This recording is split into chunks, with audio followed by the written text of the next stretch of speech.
Well, good evening, ladies and gentlemen. My name is Derek Yale, and I'm playing host tonight.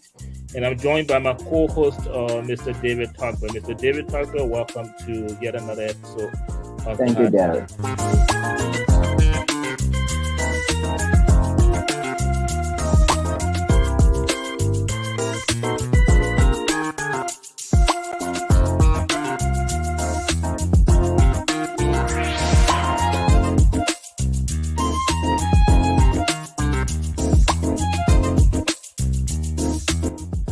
I'm going to agree with you on the role of the media in pushing for debate. They're kind of snuck it in there, desperate oriented. Is that being desperate to aspire to greatness? To say to us right now, everybody gets skeleton in their closet. The duty of their office. Who's supposed to determine whether they are competent? You can tell me all of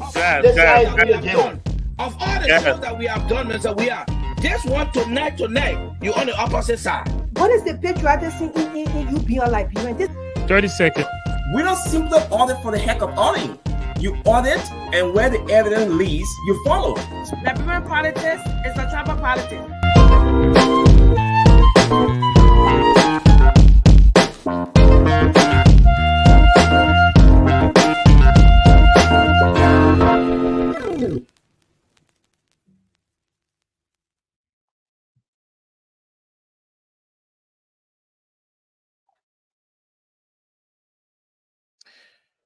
Well, good evening, ladies and gentlemen. Thank you for joining us again here on the Liberia Radio and Television Network. As you know, the Liberia Radio and Television Network, or LRTN for short, is a local media institution right here in Northeast Philadelphia. It will also operate out of our office in Liberia as well. And LRTN tonight is very proud to present to you episode 7, season 5 of The Hard Zone. And again, if this is the first time with us, the Hard Zone is an opinion-based talk show where we feature a team of panelists from different political institutions, different political persuasions. And here we try to keep this program as educational as possible. And just by way of disclaimer, the positions and opinions that will be offered on this network tonight will be that of the individual panelists that will be offering them, and not the official position of the network. Tonight, my name is Derek Yale. I will be playing host, and I'm joined by my co-host, Mr. David N. Tagbe. So let's go over to him. Mr. Tagbe, good evening. Good evening, Derek, and good evening or good morning, everyone. Yes, good morning. Welcome. Good evening. Good morning. Welcome to yet another episode of The Hard Zone.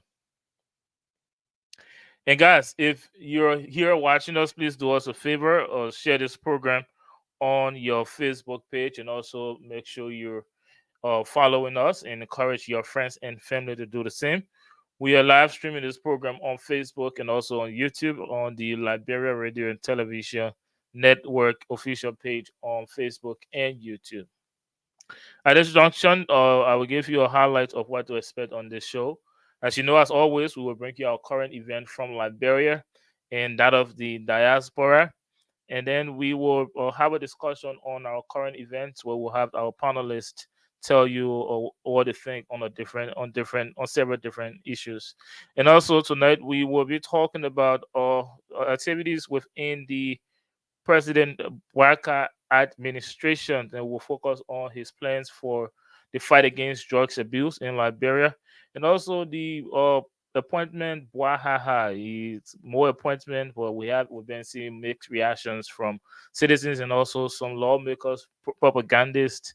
We've seen mixed reactions from politicians as well. So we'll be talking about that. And also just recently, we learned that President Joseph Bouakai requests to approve US for the 1.3 million granted by the legislature. So we'll have our panelists give you their take. But before all of that, we will definitely introduce our team of panelists for this episode, and then we'll get the ball rolling from there. And then much further in the show, we will give our panelists the opportunity to give their take on our icebreaker segment, and then we will also bring you the final remarks on this episode, and then we will draw the curtain to this. But before we get into all of that, again, let me encourage all of you watching us on YouTube and Facebook to please make sure you're following this network. Make sure you're sharing this program to your friends and family, and make sure they too are doing the same. And also make sure you're sending this to whatever group you are part of on Facebook and whatever social media outlet you use. With that being said, now let me transition over to my co-host, Mr. Takbe, so he can bring us the current event from our current event folder in Liberia. Mr. Takbe. Thank you, Derek. Thank you, Derek, and good evening, everyone, and once again. And as you have mentioned before we came on air, President Joseph Boakai has made many other appointments in his government. Prominent among those appointed or nominated include Robert Pade. Robert Pade is appointed or nominated to the position of commissioner of, representative, special representative to the Liberia, to the International Maritime Organization. Robert Pade, to recall, served one time as Deputy Minister of Information during the Salif government, and he's a stalwart of the non-ruling Unity Party. Another person appointed in the government of President Joseph Boakai today, it was Nato Lai. Nato Lai, his name rings bell in Liberia because he served as Labor Minister during the regime of President Ellen Johnson Sirleaf. So the two names, Robert Pade and Nato Lai, they're not strange to Liberia's governing process. And the Boakai's government is slowly but surely taking shape with the commissioning today of several members of his cabinet that he nominated quite recently and was subsequently confirmed by the Liberian Senate. With their commissioning by the President, Joseph Boakai, today, the ministers, the cabinet ministers, now have the go-ahead to carry on effective functions at their respective ministries and agencies of the government.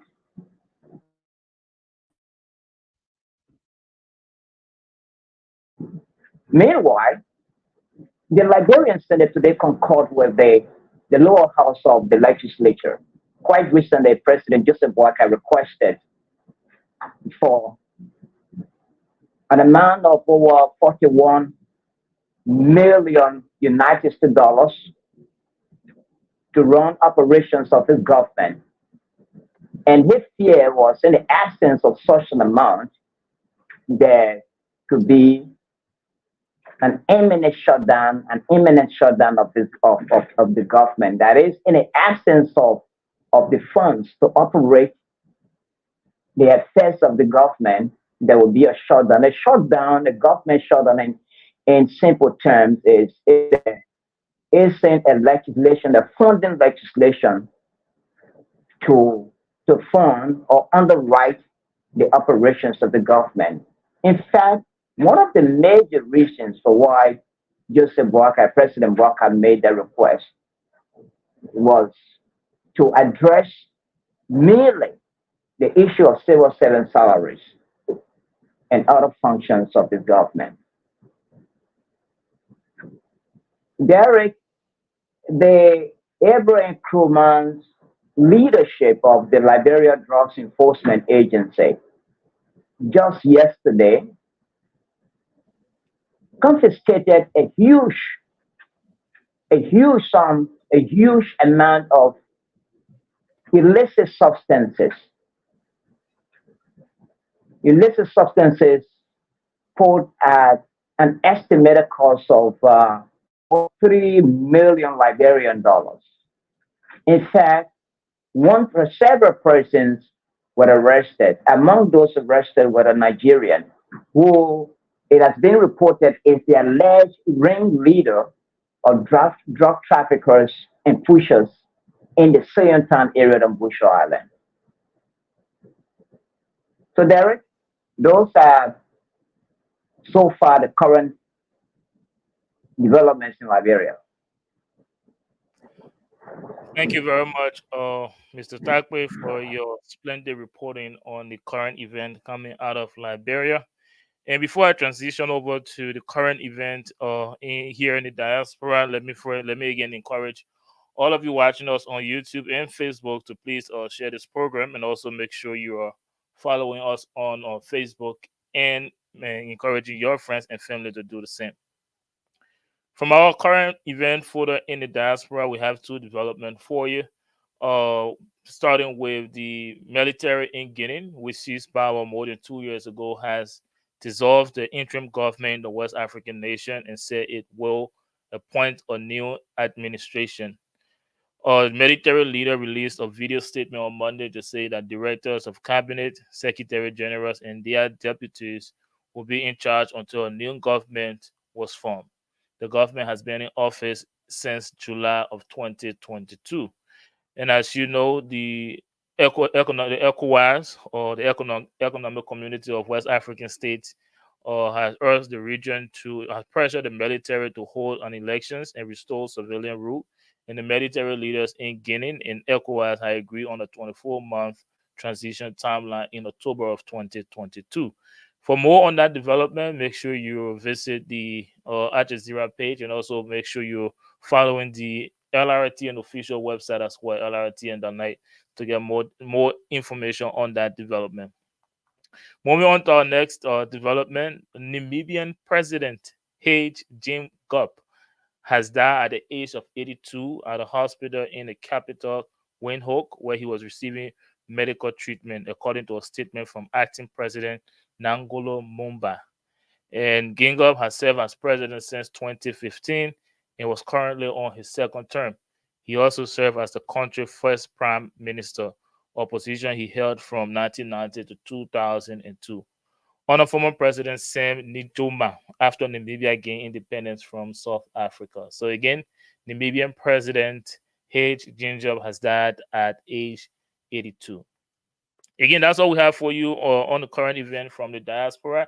And now, before I introduce our panelists for the night, let me again encourage you to please make sure you're sharing this program on your individual social media pages, and also make sure you're encouraging friends and family to do the same. This is the Liberia Radio and Television Network, and we are live on Facebook and YouTube. Again, guys, at this junction, I would like to introduce our team of panelists for tonight's episode. And very shortly, we'll have them on the screen for you. So while they're coming up, make sure, I can't say this enough, please share this program on your Facebook page. This is the Hard Zone episode 7, season 5. And you know, here at the Hard Zone, there's no gimmick, no fluff, just real talk. And we have our panelists that are ready tonight for another beautiful episode. So let me start this introduction by with you first, Mr. Boda, Mr. Michael Boda. Welcome to another episode. This is the debut episode on season 5. So it's good to have you back. Welcome. Thank you for having me. I'm glad to be back, and so that we can discuss Liberia in our new era. Thank you very much. Now it's good to have you back, like I said. Now let's move over to you, Bishop Reeves. Welcome back to another episode. Thank you. It's always a pleasure to be here. Thank you very much, Mr. Cha Winkin Wia. Welcome back. All right, Derek, my fellow panelists, thank you for making up your time to talk about Liberia. Let's do it tonight. Thank you. Thank you very much. The most talked about, the most controversial, Bishop Hagar. Welcome to episode 7, season 5. I don't want to know whether that's a compliment, but I'm grateful to be here tonight, ready to contribute. What else can it be? You the most talk about in the house, but again, it's good to have all of you back. Now, guys, just to get the ball rolling on our current event, we've seen a lot going on in Liberia and the diaspora. So I like to keep the current event open, but if I'll just highlight one instance that if you guys can give your position on, I will appreciate it. The Liberia Radio and Television Network official page, LRTN.net, It's reporting here that the dismissal of criminal charges against Prophet Key. I know this is a conversation that is uncomfortable for most people based on the content of Prophet Key. But again, it made the news this week in Liberia. So if you guys can share your opinion on that, I would appreciate it. And then whatever it is in the political space in Liberia or the diaspora that you would like to share light on, I will give you guys the opportunity for this current event discussion. So I'd like to start with you, Mr. Jai Winkin. We are just kick us off on our current event discussion. All right, thank you, Derek. The last time we talked about Professor Keith, as he called himself. Prophet. It's a prophet. Keith, I don't know why he called himself. I don't call him the prophet. I don't want to make him the prophet. But I don't know the details of what revealed, what he was charged for. I do know that he's full of profanity. He disregards a woman, even though he was born to a woman, and he does not respect anybody. And I listened. The last one I briefly listened to was the one he was like causing the money of the current president. But all I can say about him is that those who are watching him really, I don't know why they do that, but he doesn't worth watching, in my opinion, at all. Thank you very much. Now, from the LRTN page, LRTN.net. Now, just read an excerpt. It's about in an unexpected turn of events, and while waiting for Friday to testify in the proceeding, as she was directed by the magistrate, Barco, Ambassador Andy claimed that she was shocked to hear the government dismissal of the matter without first hearing from her lawyer. So the criminal charges against Prophet Key was dismissed, and it's being speculated here, it's being reported here that the government has something to do with it. But let's hear now from you, Bishop Reeves. Give us your take on that and whatever you like to share light on. I think Prophet Key need to go to jail. And I don't mind saying it on the television, on the network, because look, let me tell you something. I have zero tolerance for people who do not have any kind of respect for our young people, for our young generation. You don't have respect for women. There are many ways that you can speak truth to power without being profane, without being rude and nasty, and use words that I will not want my children to have anything to do with. What future will my children have if they sit and listen to Prophet Key and all of the profanity that he's using? That is my major problem with Prophet Key. Yes, he's a very young man, and I was shocked to know that he's married and he's got children. So Thank you. For me, I was very much annoyed when I heard that.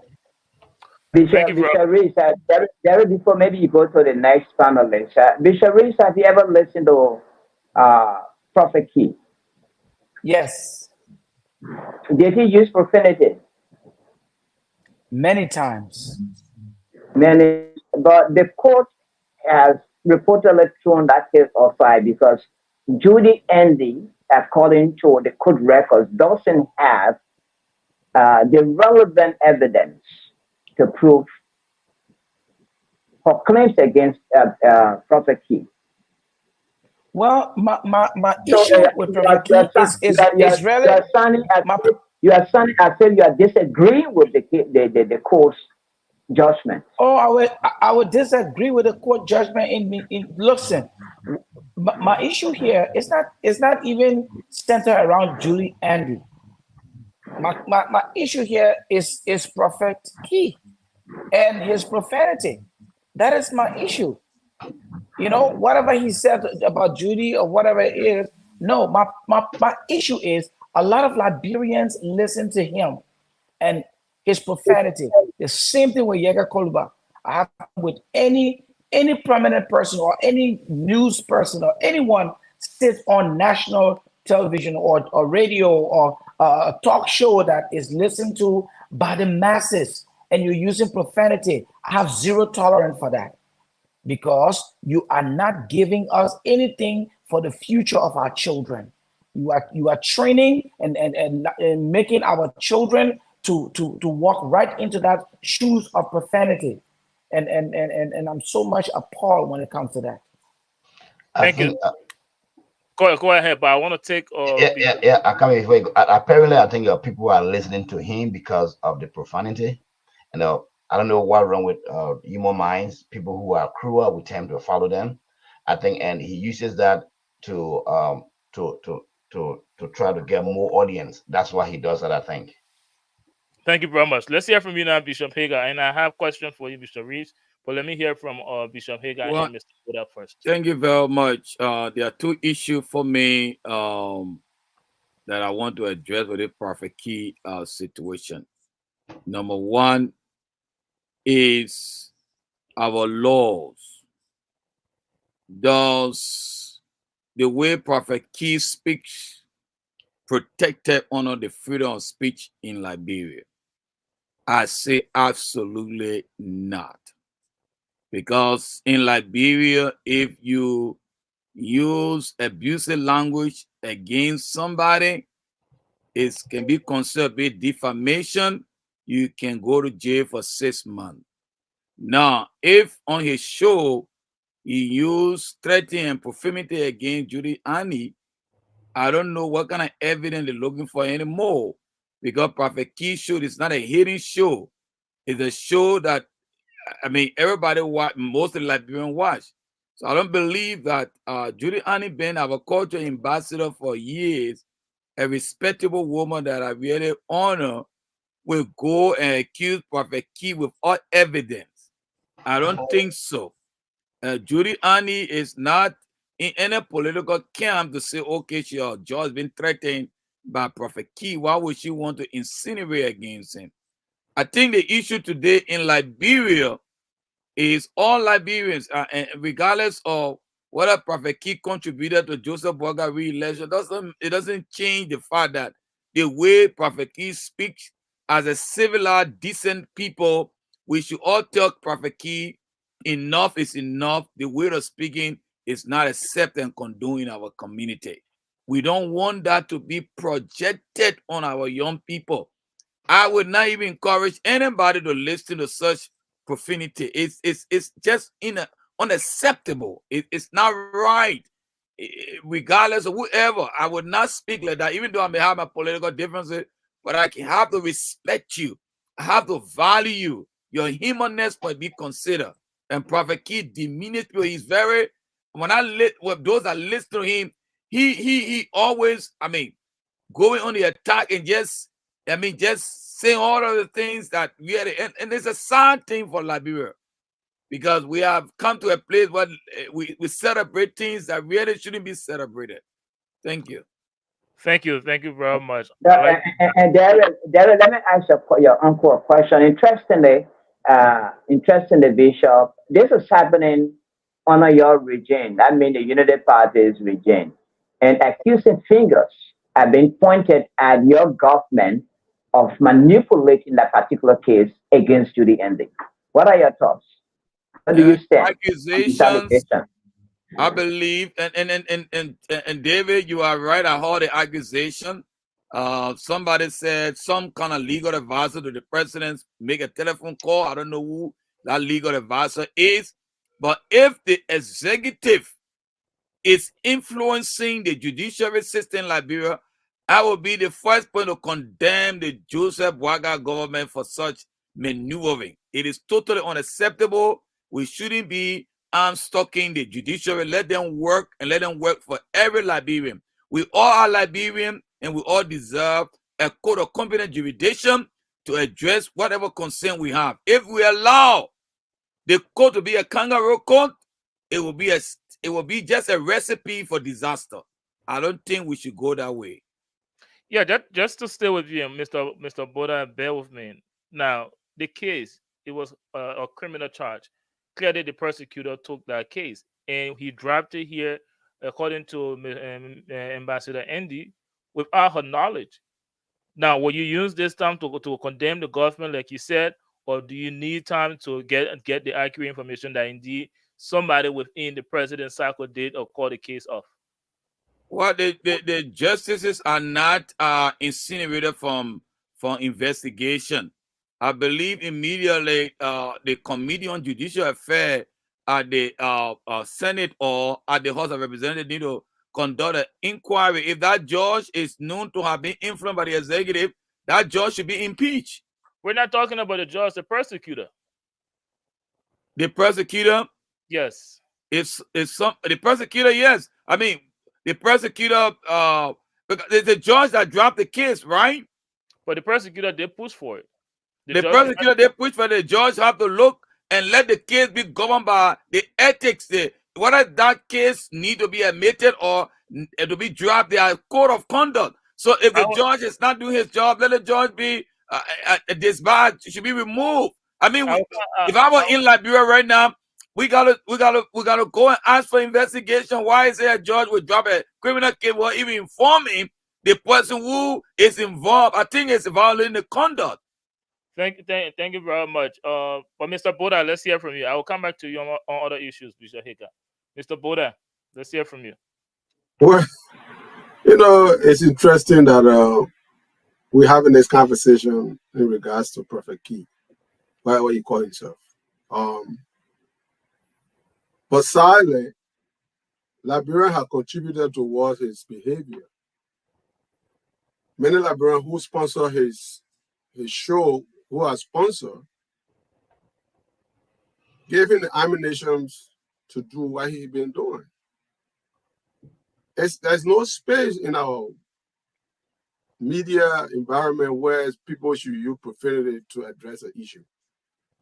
You should be able to discuss issue civilly and have, because you're passing information. And the information, he has information on his shows to give out, but his introductions is always profanity. And not just women. All his profanity is against women. And in case studied the Judy Andy case, I don't have much of an insight on what is our issue. Is it something that Prophet Key personally addressed on one of his shows or whatever went on? That's something that I am not fully abreast with. And secondly, if I'm hearing that the judge or whoever the prosecutor is just dismiss the case without the knowledge of the defendant or the plaintiff in this case, which is Judy Andy, I don't want to think the judge will be that naive or irresponsible to just drop a case without having some pre-investigation or understanding what happened, because the prosecutor might have reason to believe that there was a case. That's why they went to court. So as a prosecutor, you don't just go to the judge, and the judge also have to look at that issue and say whether it's prosecutable or is liable. So there's a lot going on here. And I don't know where but I will hope that David is in Liberia, can post an investigative eye on that and let us know what's going on truly, because there's too many yes say, I say.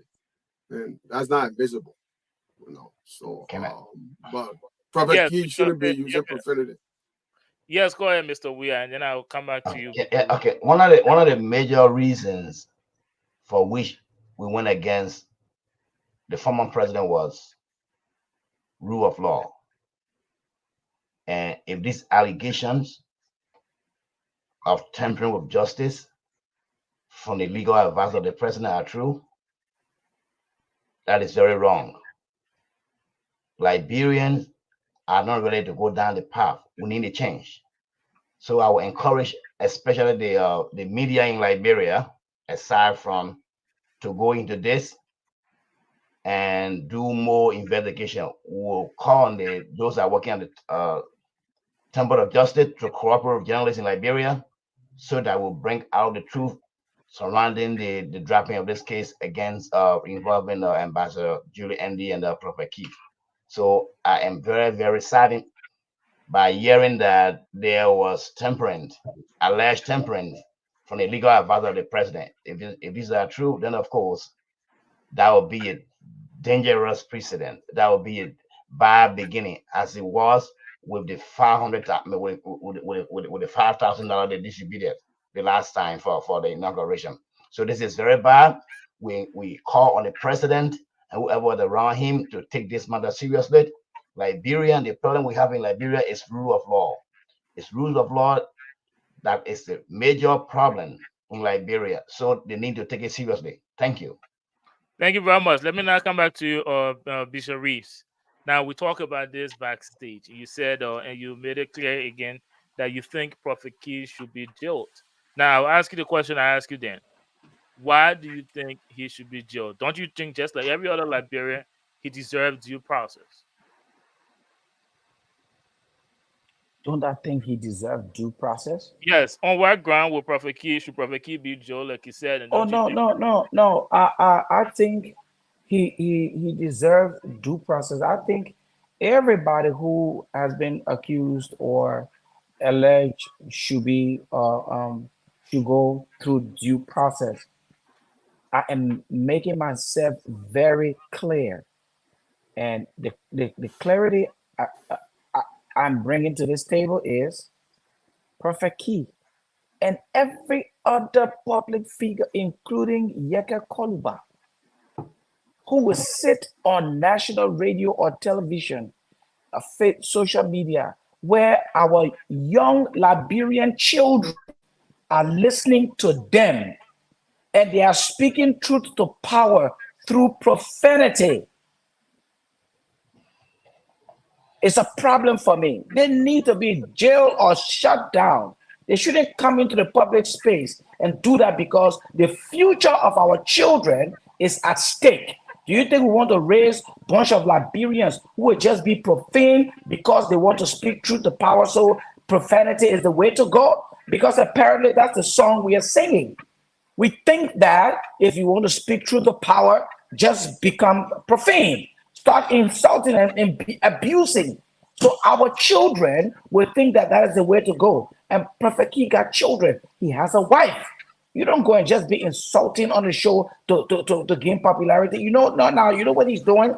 He has created a platform of a bunch of people who like to hear profanity and think that the way to go is very wrong.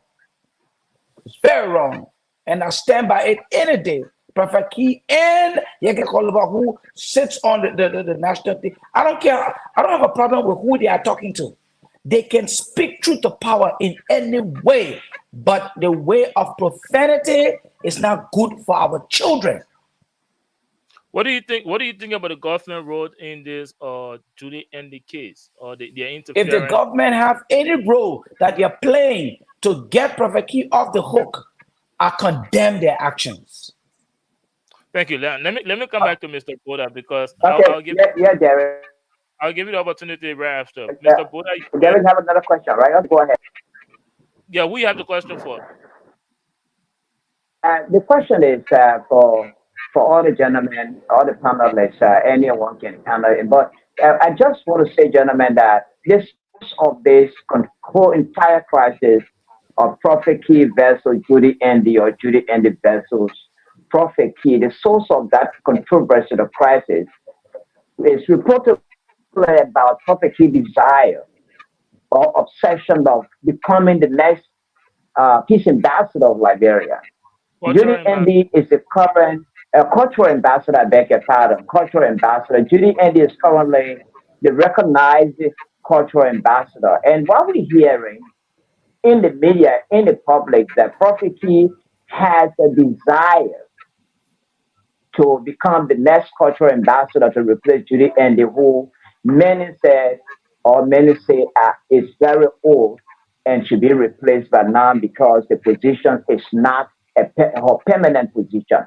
Now, there is the thing. It's because of Prophet Key's desire, wanting to replace Judy Andy, according to the report, why we are hearing that he has decided to descend on Judy Andy with these profanities that we are talking about. But my question is, what is your take, gentlemen, about Prophet Key's desire, reported desire, of wanting to become the next cultural ambassador to replace Judy Andy? He can have all of the desires all he wants. He will never become cultural ambassador of this country. Some of us will go against it because of his profanity lifestyle. What are our children? Right now, gentlemen, let me be very honest, and I'm getting very emotional about this because our future, the future of Liberia is at stake when it comes to our children. We already have a youthful generation.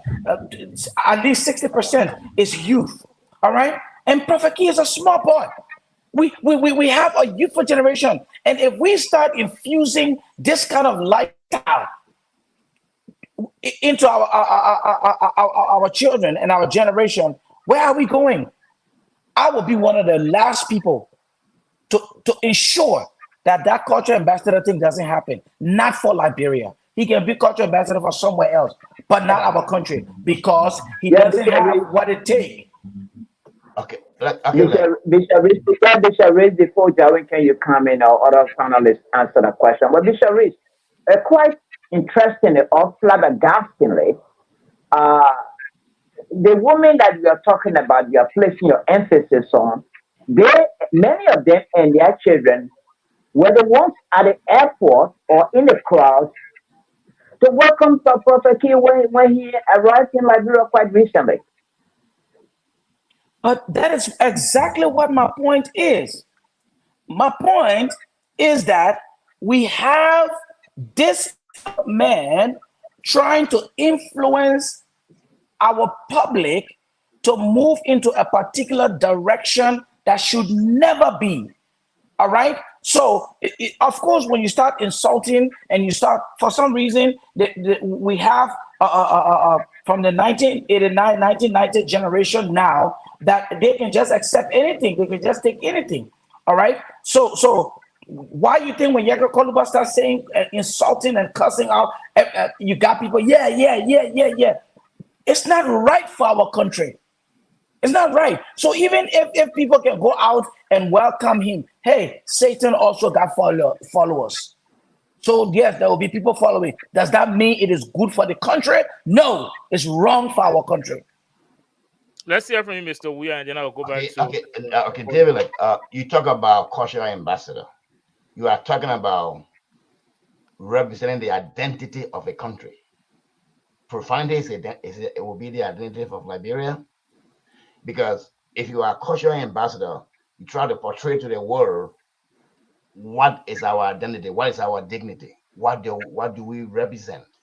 That's what it means to portray the image of Liberia. So what is he going to portray as a cultural ambassador? Which culture in that case? Profanity? What kind of culture are we talking about? Or what kind of country do we want for ourselves? We suffered civil war. I know many people are still traumatized. I know many people have nothing to do, so they listen to whatever comes up for anybody to keep the day going, especially women, because I see women following him. But that does not make it right. Doing the wrong thing over and over in Liberia will not make it right. We don't need people that Prophet Key to be our cultural ambassador. Cultural ambassador, which culture? What is our culture? What is our identity? Profanity? That's my question. Thank you, Mr. Jawinkin. You said we don't need people like Prophet Key, but is that how the president of Liberia feel? With that question, let me come to you, Mr. Boulder. Now, let's not forget yesterday, Prophet Key rained insults on the former president Weah administration, and he had fear of coming to Liberia because of the content on his platform. Now we have a new president. Just 1 month in, President and Prophet Key was welcomed at the airport in Liberia.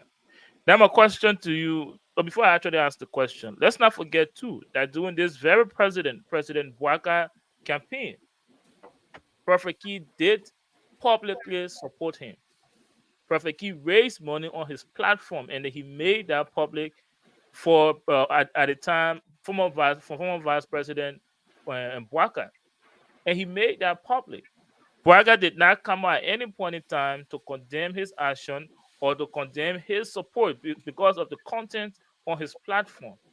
Today, we see Prophet Key growing wings in Liberia. A matter of fact, one can argue that because of his campaign activities for the UP-led government, he's getting the benefit today. He went to court, the cases were dismissed. Even though, according to Mistress Ambassador Andy, she had all of the evidence, but his case was dismissed. And he's heavily campaigning now for the cultural ambassador role. My question to you, Mr. Boda, what is the president's role in all of this? Let's not conflict the issue with the president and Prophet Keith.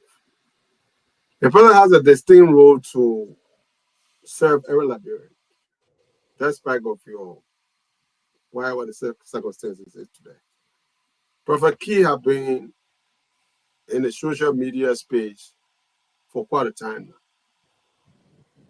now. And it doesn't make it right for what he has done, using profanity all across every time he have a show. But to tie the president to him is, I don't think. I'm not tying the president to anything. I ask you a question. I'm asking what the case being instead of here is that, like I said to you earlier, if the case had been dismissed, I don't know what led to the dismissal of this case. So I don't want to talk into speculations. Or there was some hearing that some advisor, political legal advisor to the president called the judge or whatever. Those are all speculations. And I don't want to live in the space of speculations. What, Mr. Boda, let's not do the speculations. Let's talk about what's happening. We see from Bishop Reeves, from his comments, you can tell that he cares about women. He cares about children, about what they're listening to. And he's condemning Prophet Key for his content on his platform. The president of Liberia knows very well Prophet Key. Has he done the same? I'm asking you again, what is his role? Forget about the Giuliani case. I mean, I'm saying to you, he has not played any role. I don't know why he has not played any public role against Prophet Key. And I don't think that is right. I'm not giving it any credence that he has not spoken against it or in favor.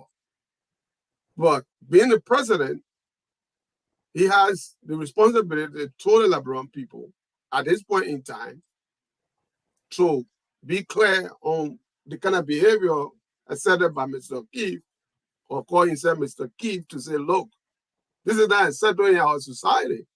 So I'm not giving the president pass on that to say, hey, Mr. President, here you. But he's not in bed with Prophet Keith to say they are not say, oh, they are buddy. Everybody was supporting the president during the campaign. There's so many platforms, there's so many things. There are a lot of things that have been going. But Prophet Key has to be accountable for his actions. And whether he campaigning to be ambassador for culture ambassador, he doesn't have the requisite recipe to be ambassador because of his actions. Like my brother rightly said, what culture he want to represent? We are criticized for not speaking on issues. What culture? If Bugger don't speak up to some of these things, we have to hold him accountable. He's no longer on the sideline. He's now the face of the country. And he has to be able to address some of the issues, even if he's not coming properly through a press to say, hey, this is what. So we're not going to sugarcoat anything here for him. He has the responsibility as the president to speak to area of society. So, I mean, there's not something I want to say, yeah, the president, if he has not done it, he has to. He needs to talk to some of these things because this is thing that affect the fabric of our society. Like my brothers, everybody is saying, we need to have responsible conversation. We don't have to be disrespectful before we can be heard in our conversation. Okay, so that's Mr. Boda, it's clear that we all agree to that point. Except because of George Weah, people think, no, George Weah is not an animal. He was a human being. They had their own flaw. But abusing his mom or whatever connected to him was not the right answer to the situation that we have in our society. So I'm not supporting any leadership for that matter. If anybody interfere with the justice system from the executive, we frown at that. That's not what we want in Liberia. Nobody wants it. I don't think Walker himself wants somebody to interfere in a matter that has to do because he knows the president. He said that in his speech, and we'll hold him accountable. Thank you very much. David, ask the last question, and then we'll take a break and move on to our next conversation. David, are you with us? David is mute. Well, this is what I would like to say. In addition to Mr. Boda, you see, whenever people are there's elections going on, you have people from every walk of life supporting you. All right, and people needs all of whatever they can. Politicians will take anything just so they can win. George Weah would have done the same thing. Unity Party would have done the same thing. Any one of these parties that have these people speaking for them and it is gaining traction, they will eat it up. They will enjoy it. Okay, so we're done with party elections. We're done with the elections now. Now we want a united front of Liberians moving forward to take our country to the next level. All right? People like Prophet Key coming into the public space, it's not good for our children. It's not good for the future of our country. So we cannot allow him to become, and I'm telling you guys, I'm taking this thing very personal, and I will speak to the president's office. I will speak to whoever I'm supposed to speak to. Prophet Key, culture ambassador, it's an insult to our country. Which culture in the first place? Well, guys, thank you for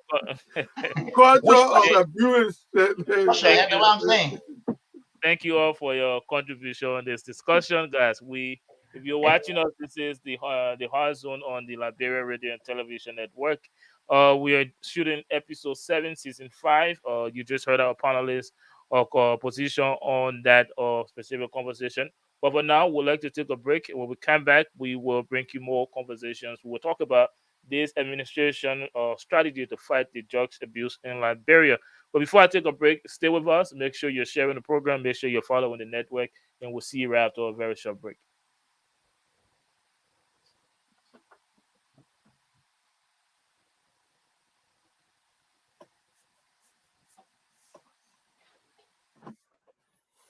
Take a short break. Let me come back. Attention all organizations, NGOs, and social clubs in and out of Liberia.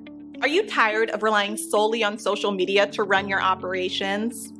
An effective web platform is your most important marketing tool. And that's where Tiamat.com comes in. Hello, my Liberian people. My name is Sophia, and I want you to consider this. 53% of consumers do online research about an organization before talking to someone from that institution. That means not having a website could be costing you opportunities. Step up your game and establish a professional online presence. Introducing our web platform, designed specifically for 501c organizations, small businesses, and political organizations, social clubs, etc. At Tiamat.com, we understand how important it is to make a great digital first impression, which is why we offer you all the help needed to develop, maintain, and host NGOs and small and big organization websites by giving you a full suite of services that includes automatic billing for members, membership and visitor portals, first-class design and functionality, and much more. The best part is, it only costs $20 per month. Upgrade your image today with our customized web design services. Visit www.tiamat.com to get started. This is a Liberian-owned business.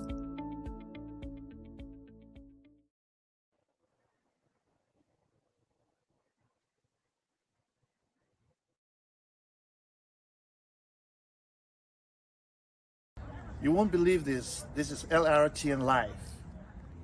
Hey, this is Tommy Harris. You are watching LRTN Live.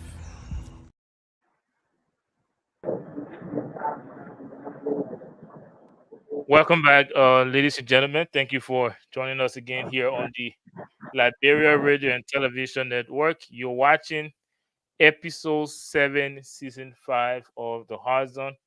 And as you know, this program is an opinion-based talk show where we feature a team of panelists from different political institutions, different political persuasion. And as you know, here on the Hot Zone, there's no gimmick, no fluff, just real talk.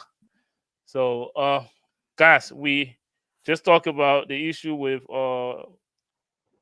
Prophet Key, who's trying to be the cultural ambassador alongside the current ambassador, Mistress Andy. But now let's move on to another conversation related to the fight against drugs. You listen to my co-host, Mr. Tagbe, in the current event, and David, if you don't mind going over that for us after transition over to you.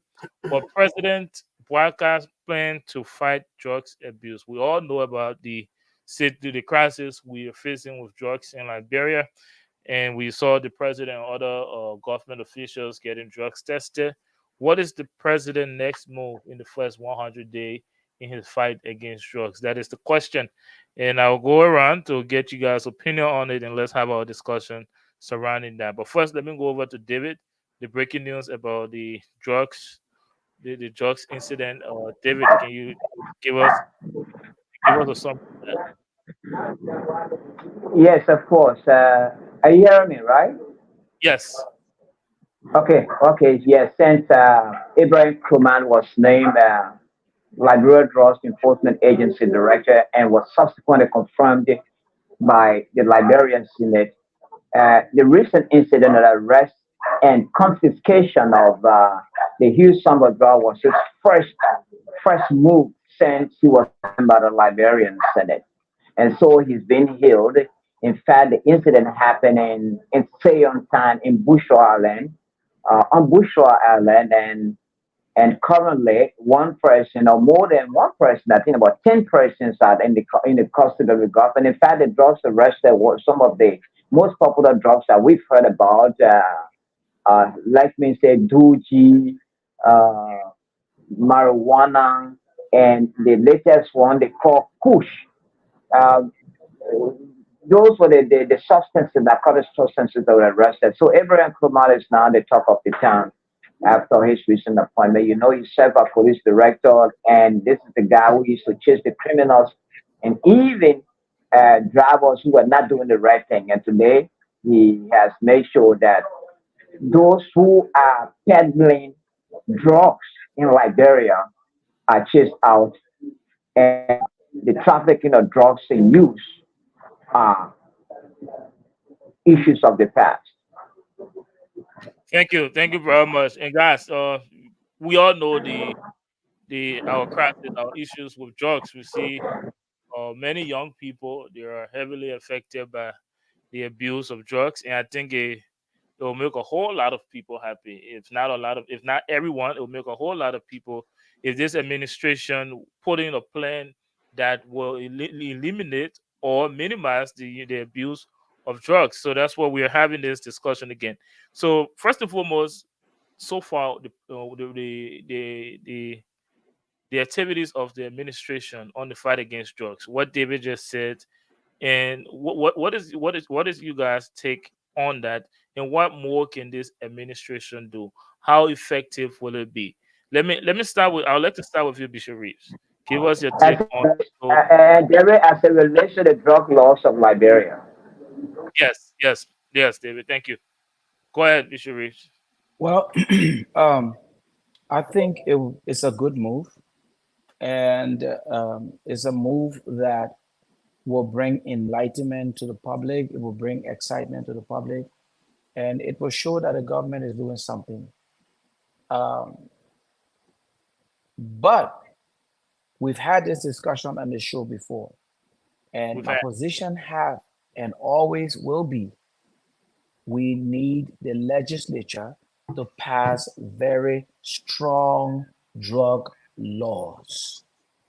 And once we pass strong drug laws and the judiciary is able to enforce the drug laws, then we know that the future of Liberia is secure when it comes to drugs. But if we don't have strong drug laws, we will be fighting, but that's all we're going to be doing. And my prayer is that this administration will push the legislature to create strong drug laws that will protect our country. Thank you. What does it mean? What does it mean, Bishop Reese? If it says strong drug laws, what does it? What is your definition of strong drug laws in simple terms? Strong drug law. I know what you're looking for, Mr. David. To shoot them down, but I know exactly what you're looking for. But I just, we just need to come up with strong, strong laws that will protect us, that will prevent the sellers, that will prevent the import of drugs, that will prevent the sellers from selling. Very strong, very, very strong one. And I don't mind going to the max. I know. If you want me to go there, I will go. But now you got me really interested. Well, now you got me really interested. What is David looking for? I told you we've had this conversation before on this show. Yeah. So if David if you want me to go there, I'm gonna go there. But let the other panelists weigh in on it. Mr. Weir. Okay. Yeah. So it is very interesting that we are talking about enforcement. The problem in our country is that people can be arrested for this and that. After a few weeks or days, they are out. We have a problem of structure of rule of law that can really take care of these things. Whenever people who are drug dealers, they also believe to be money people and have contact with those in power. So my point in the whole case here is that, yeah, it is true that people are being raided, drug has been raided, that has been happening in Liberia, but we haven't really seen for people to be afraid that, look, if I caught doing this, this is going to happen to me. We need a frame example where the rule of law will take its course so that people will be afraid. Because it is not enough to arrest people, then they are back again on the street after a few months. That is not a solution. So again, my point is, I would like to appeal to this particular administration. The problem we have in Liberia is rule of law. We can show up to say we're doing this for photo ops. That is not enough.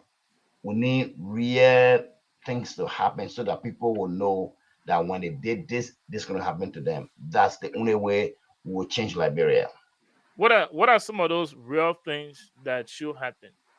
Okay, for example, if somebody went to court and he's sentenced to about 5 years in prison until certain conditions are met, that should be done. But in most cases, what has been happening, people are detained, then perhaps they are released. The government say they have no resources to feed the inmates, or they got limited space, and this has been happening across the country to the point that in the rural area, to the point that even in the street, you see somebody. Last time when I was in Liberia, the gun trip, I saw a bike guy taking out a knife to attack somebody who was riding keke. So there are so many things that are going on because people know that when they did something, nothing will happen to them. Even if somebody hit you, if you were to go to the police station, the police is going to ask you to pay their way for the person to be arrested. There are so many things. It's not drugs alone. There are so many things going on outside that are wrong. What I'm saying, people are attacking people in a broad day in the street. Liberian will be standing by. People can take a knife and beat people. David is there. David know what I'm talking about. People, broad day, even in the market, in the street. So this government has enormous responsibility to restore what I call, there is a disconnect between the government and the governed. There is no trust in our government. So the government ought to do everything it can so that the people of Liberia will have trust that if they did this, this is going to happen. Because what is happening is that Liberian people are not getting results. whether in law, in so many things. So there is no trust. So we need a real system that will bring about trust building between the government and the governed. Thank you very much. Let's hear from Mr. Boda, and then I have a question for you guys generally. But Mr. Boda, let's hear from you first. So yes, Mate. We got two different issues when it comes to the drugs business. We got drug user and we got those that have got a cartel who bring in the drugs in. So first, we need to define. There are people who are just drug users. Those people has a problem. Those people needs to be rehabilitated. We need to identify those people. That's one thing government needs to do first. Identify those people who are just very drug users because they had a habit, they have been in a bad habit and have destroyed them. The most critical people that we need to go after hard are the ones that bring in the drugs, the importer of drugs into the country. And that's where we need a lot more bilateral collaboration between our neighboring countries like Guinea, Sierra Leone, Liberia, and so forth around the West African region. Because there's a lot going on through our airspace, our seaport, and so forth, transportation. These things are coming in. So first, government needs to have a solid collaboration in our area. And then at the very port of entry, we need trained people who are trained and have the skill to be able to track people in this trafficking space. The third thing here is the legal system will have to be focused on prosecuting people, not just lingering people in jailhouse. You know, you got to have a system in place that when somebody commits a crime, there should be a due process. And after the due process, you pay the penalty, the consequence of what you did. That will deter a lot of these things that will happen today in Liberia. Because people go to jail, like he said, or get arrested for drugs, and behind the scene to go bribe somebody to get out. So that is not the way you curtail drugs. So you bash two people. The victims are there suffering because those people who are the drug users are the ones who suffer in our population, our young generation. So yesterday, I heard the new DA saying some good thing, which he talked about the due process. You know, when you have due processes and it's in place and it's working, people will understand that when they do something wrong, there's a consequence. That's what is lacking in Liberia. There is no consequence for whatever people do in Liberia. They war with impunity. And the impunity matter has gone across from government officials to the petty trader in the streets. So those are things that if government want to fight drugs, those are things that need to put the focus on. Thank you very much. Derek, Derek, hold on 1 second. This is what my brother David here was asking me. What do I mean by that? I can throw one example in. If you listen to Martin gave a very good a plan from, you know, let's distinguish the importers from the users. Okay, let's launch an attack on the users in terms of rehabilitation and all of that. But for me, I would tell the legislature, listen, put a law down that if you are an importer of drugs into this country, this is 2024. Between now and this is 2024 February.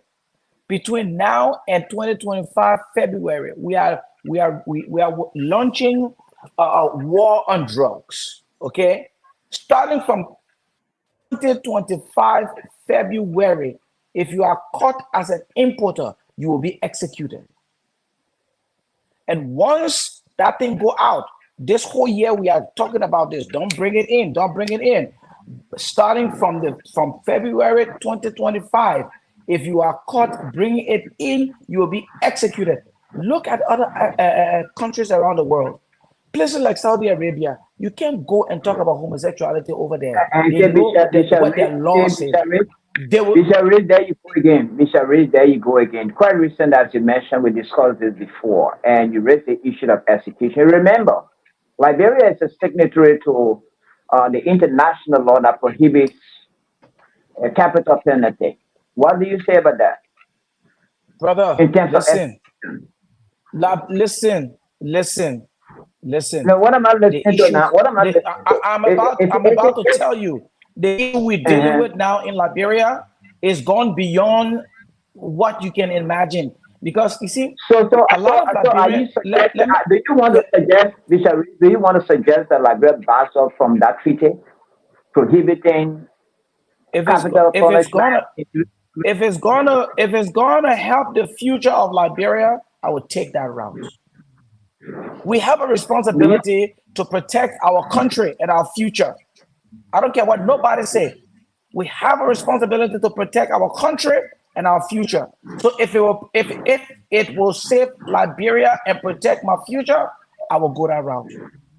So you are suggesting the reintroduction of capital No. penalty? I'm telling you what I'm saying. I'm saying I'm looking at the future of Liberia. I'm looking at the future of my country. If that will save my country and my future, then I'll do it.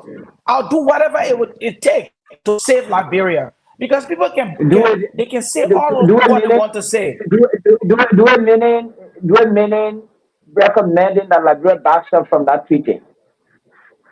I'm saying whatever it would take for Liberia's future to be secure, I will do it. Including the reintroduction of the capital penalty. I just told you, Mr. Pressman. I just explained to you, and I'm very clear about what I'm saying. Thank you very much, Mr. Bishop Reed. Now, here's the thing: it's a popular saying that the first step in solving any problems is to recognize that there is one.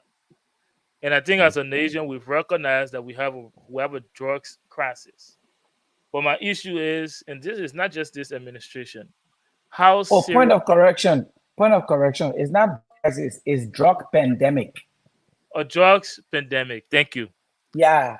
My issue again is that I don't think we've had an administration that really serious in the fight against drugs. And there's several reasons for that. Now, we try to run away from the reality. You talk about the importers of drugs. Let's not forget that drugs is $1 million business. Those people that are importing drugs to Liberia or any other country, those are millionaires, if not billionaires.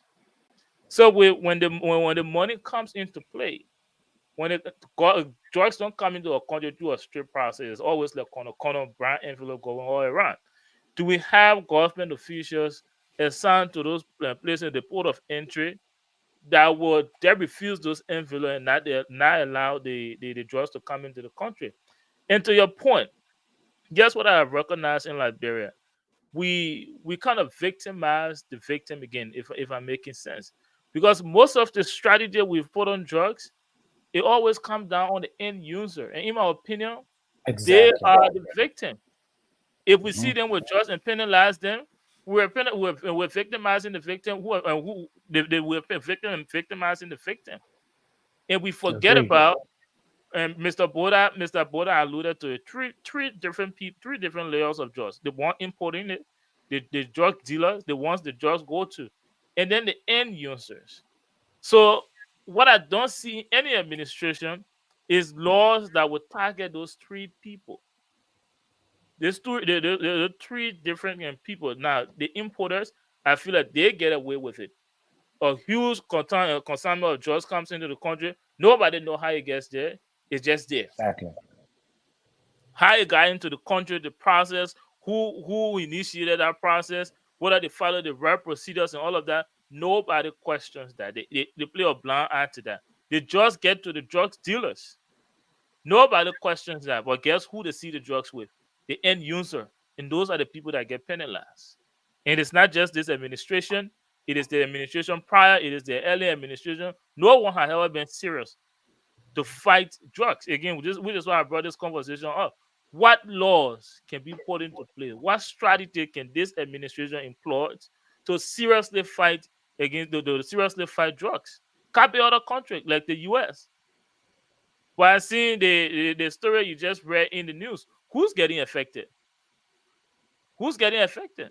The end users. There's one thing that I think need to happen. You see, the press, people like Derek, people like David, people like Spoon, all these press people who have these different television networks and all of that, they are one of the major group of people that can help to change the future of Liberia. If all the press people begin to zero in on the users, zero in on all the different entry points, carrier cameras, look at our borders are not secure, put it on the air, and everybody is listening and seeing these things. If the press can launch a war on this thing, it will inform, because people are not informed. Liberians are not informed of the danger of, and let me be honest with you guys, I'm very passionate because of the information that I have about what is going on in Liberia when it comes to drugs. Okay. All right. If the press can put that thing out there, if all the social media platform, education, if people can be educated about the danger and what is happening in our country now, it will scare us. You saw how Liberians pulled together when Ebola hit the country. You saw how Liberians pulled together when how you call the thing? This last pandemic hit the country. Liberians know how to do. They know how to trace it. When contact tracing, they know how to do it. When they realize that the thing is against us, Liberians know exactly what to do. So I think the press need to launch a serious move so that the legislature, the government, the Liberian people can see the danger of this. Thank you very much. Okay, Jared, let me speak to Mr. Rich. So we are first. He's been silent for a while now. Okay, there is one caveat to the thing here. I know punishment, we talk about punishment, but I remember very well walking around in Liberia, in Monrovia, there are many youth, children, they have nothing to do, so they gather somewhere, and that encourages the use of drugs by friends. What am I saying? In addition to punishing or passing laws, the government needs to talk about rehabilitation and creating empowering opportunity. But once the children are free, they can nothing to do. They gather in the place. In every community, visit Monrovia, in every community, there's a place people who are not working gathering, smoking, because nothing to do, no opportunity. And they see the use of drugs as a means to go by or not to experience this. They are frustrated. So aside from just passing law or punishing people, if our youth are trained and empowered, if there's a job opportunity, learning opportunity, that will also help. So if this government is serious to really deal with the situation of drugs and many things in Liberia, the focus should be on training and creating learning and other empowering opportunities. That's the only way it will work, because punishment alone is not enough. If you punish, if the children are sitting everywhere in the street corner, I've visited so many communities. In every community in Monrovia, even in Liberia, there's a place children are gathered, they got nothing to do. They smoke, they do also the thing they're having fun. David, you are there. Am I lying? This is happening everywhere in Liberia. So government needs to talk about or see about empowering or creating learning opportunity for our youth, aside from academic education. Thank you. David, you have a question. David, go ahead with the question. Yeah. You know, Bishop Reeves made a very important point when he mentioned the pivotal role the media has to play in terms of the fight against drug abuse. Accepted. But why if the media launches a campaign, to raise awareness, much awareness, and also motivate the government in terms of the fight against drugs? And then the DEA, the immigration, and others, or the joint security, it does not have the requisite equipment or logistics,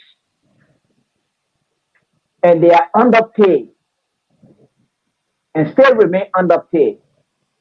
Bishop Reeves, in my view, or in the view of others, the fight against drugs will still be a Herculean task for any government that comes to power.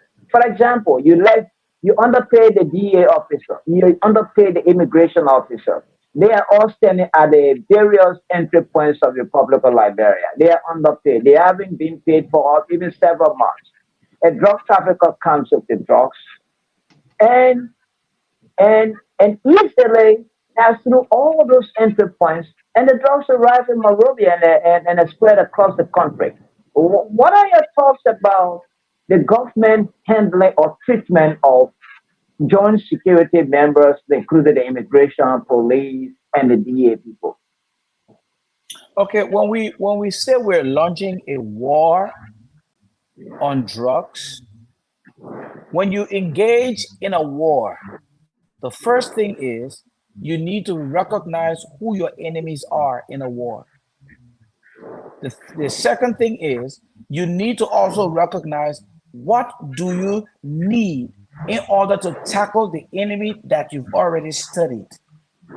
Once you can study what you need to fight against, then you begin to implement strategies. What we are discussing here tonight, it's not just either or. It's not justice ministry, legislature put in laws. It's not just let's talk about it, boys on the street who's no, it's not either or. If we're raging war, it means that we're coming from every facet. We're coming from everywhere. Whether it's government paying people, it's legislature, it's the press, it's parents, it's schools, it's churches, synagogues, or mosque. Whoever on everywhere, Liberia must wage war. And if we're waging war on drugs, it got to be from every facet. So we're not going to say we're pushing here and these people are not paid. No. War is war. So we're coming from every angle. It's not either or. Thank you very much. Let's hear from you, Mr. Boda. And I have a question for you, Bishop Reeves. Mr. Boda. So here's the thing. Look, I know it's not a one fix all solution to this issue. It's a complex situation. This is a global thing that we're talking about. Even in our own setting in America, we have drugs war in America. It's an epidemic in America with the drugs thing. Okay? So the least of a Liberia, look up a pig. The fabric of our family in Liberia is broken. Everybody has become a trailer in Liberia.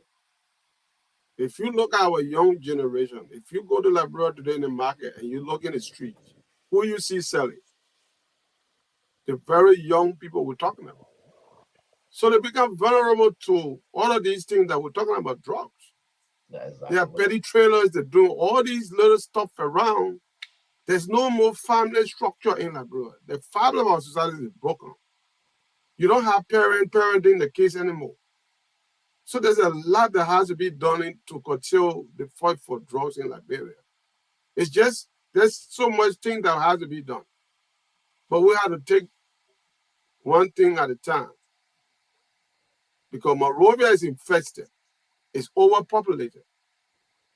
And like we're all saying here, we're all saying the same thing. We just have to put our feet down and help our people. And how do we help them? Create facilities, like he said, create some opportunity for them to get out of the street. And it's not easy. And the drugs thing is a war. I don't care how much you pay immigration, how much immigration I'm making in America. But yet drug pass through the port at different entries to come to America.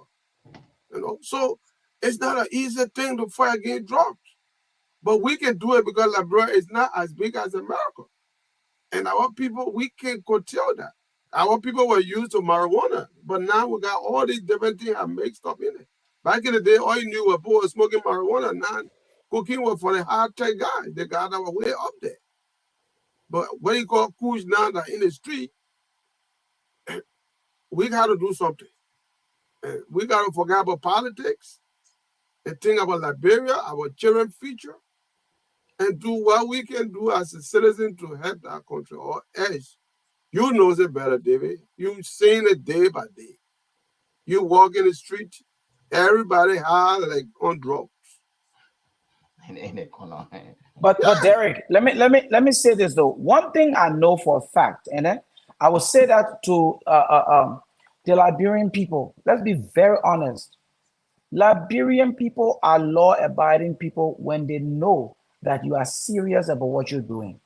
That's the trust. If there is something, very serious. If there's something that is fighting against the country, and Liberian people are aware and they know that what they need to do to deal with it, trust me, they will deal with it. Those of you who knew when Ebola came here, the people knew what they had to do. Yes, I know people died. When Corona came here, once the people get to know what they need to do, trust me, they will do it. So Liberian people can be law-abiding if they know that thing you're talking about is serious, and all of them weigh in and are educated to it. So we need to educate our country and fight against drugs. Let me come in. First, I register my disagreement with you, David. I don't think a person salaried should determine whether they should be open to do something that is outside their scope of work. Because first of all, you took an oath or you signed an agreement. You knew how much that job was going to pay you when you took that job. So I don't think that's an excuse for you to do something outside of the scope of your work. And now to you, Bishop Cephas, in agreement with you, I have to hold the belief that if we have a strong fourth estate, we can solve a lot of problems in Liberia, not just the drugs crisis. However, that comes with a caveat. The government needs to take the lead in protecting the fourth estate. I give you an example. If I'm a freelance journalist here in the US, or I work for a media institution here, and let's say at somewhere in New Jersey port, I see a consignment of drugs, I can follow that news to the core. I can call the authority there. I can call or the port every day to get answers to questions about that or particular consignment of drugs. The same cannot be done in Liberia. If I was the same journalist in Liberia and I'm following that news, and a government official show up to my house in the net and say, you got to leave that story alone, I bet you my family are going to say, leave that story alone because my life is going to be at risk. And how many times have we heard about journalists disappearing? The news break for 1 or 2 weeks, it's gone. So for the fourth estate to be strong, the government needs to take that step in protecting the fourth estate. I don't see that. Agree. In this administration. So the fourth estate is not strong, and that is strong. That is directly tied to the administration. If the administration put in protocols to protect the fourth estate, I'm telling you, there's a lot of brilliant journalists in Liberia that will go quote unquote to bring the Liberian people the news they deserve. But we don't have protection for the fourth estate. Now, my question to all of you guys: what do you think about in the fight against drugs abuse or the use of drugs in Liberia? What about legalizing drugs? What do you guys think about it? Excuse me, Derek. Before we go to what we think about that, before we go there, I need to find out from you. What do you mean by protect? What do you mean by protect the fourth estate? What kind of protection are you talking about? Well, let me give an example. Okay. I'll give an example of recent appointment. Okay, with Major or institution being compromised. Again, or let's say, for instance, Patrick Horner, Center LTA, own or media institutions in Liberia. That institution has been compromised. So one can argue that it's been compromised. And then on to other things. In Liberia, I'll give this example again. If I was a journalist, first of all, most of the media institutions, if not all of them, are owned by government officials.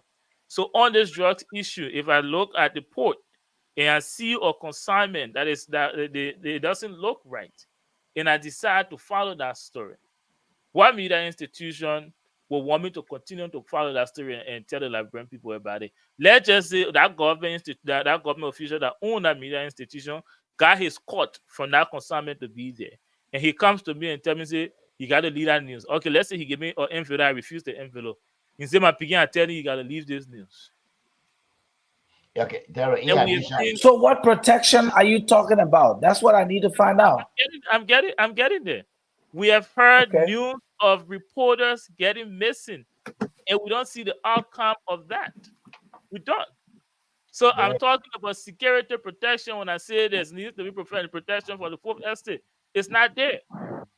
No, I mean, let me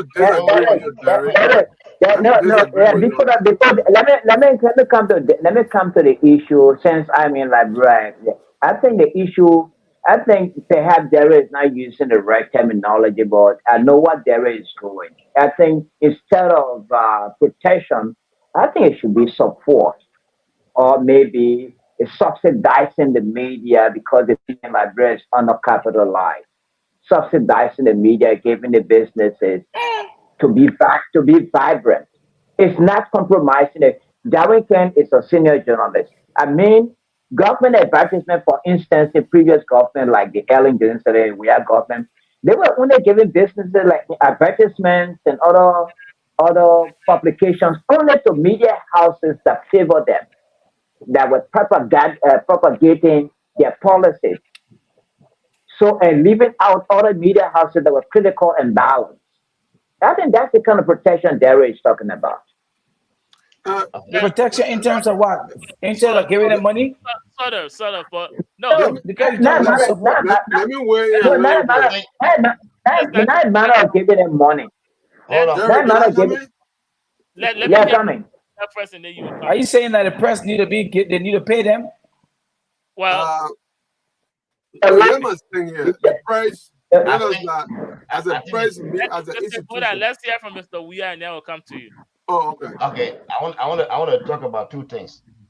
First, let me go to the aspect of the police, or who are the gate. One of the other problems we have in Liberia is that the same thing about structure, government. Assuming that a police officer arrested someone who's a drug dealer, you brought a man to town. The man tried to bribe you. He said, "No, I'm taking you to town." You brought the guy to the police station. You're present. You, the officer, and you're present right there. That same drug dealer, the money you refuse, he took that money and gave it to your boss. He takes it and let him go. That happens in Liberia. So the next time that officer sees the person, you want to take it. The other thing again is that while the officer is arresting, I got somebody in government. I call them, you know who I am? And that is killing Liberia. Now, on the question of protection, even if you own the media institution, I think it should be that if you are the owner, you should allow the media institution to work, not to interfere with the way they do. Look, if you don't do this, if all this way you are fired, you don't get a job. Remember, this is the person that gave me the why you get a job. That's the kind of threat. That is not protection for the journalists in Liberia. So there are many things that's happening. Again, everything boils down to the rule of law. Because it is still happening. You know who I am? Well, so long the police officer arrests me, I know somebody in government, I call them, my man that my interest, okay, my boss man. For example, many things, every institution, the last time I was in Liberia, I ran after just to get a Liberian passport. I saw what happened. I don't want to go there. We got a lot of things in Liberia, really. there's a lot of structural problem. We know what corruption, a lot of things happening in Liberia. So until we understand that this is a system, there's a structure, nobody should call anybody. If the officer on the field arrests someone, that person be prosecuted, regardless of the connection. It is this connection and interest that is killing Liberia. Thank you. Let's see. So that is why the legislature is part of the strong drug laws. The legislature must come up with comprehensive program that will protect the media, that will protect the police. The laws must be very strict. Part of what I mean, strong laws.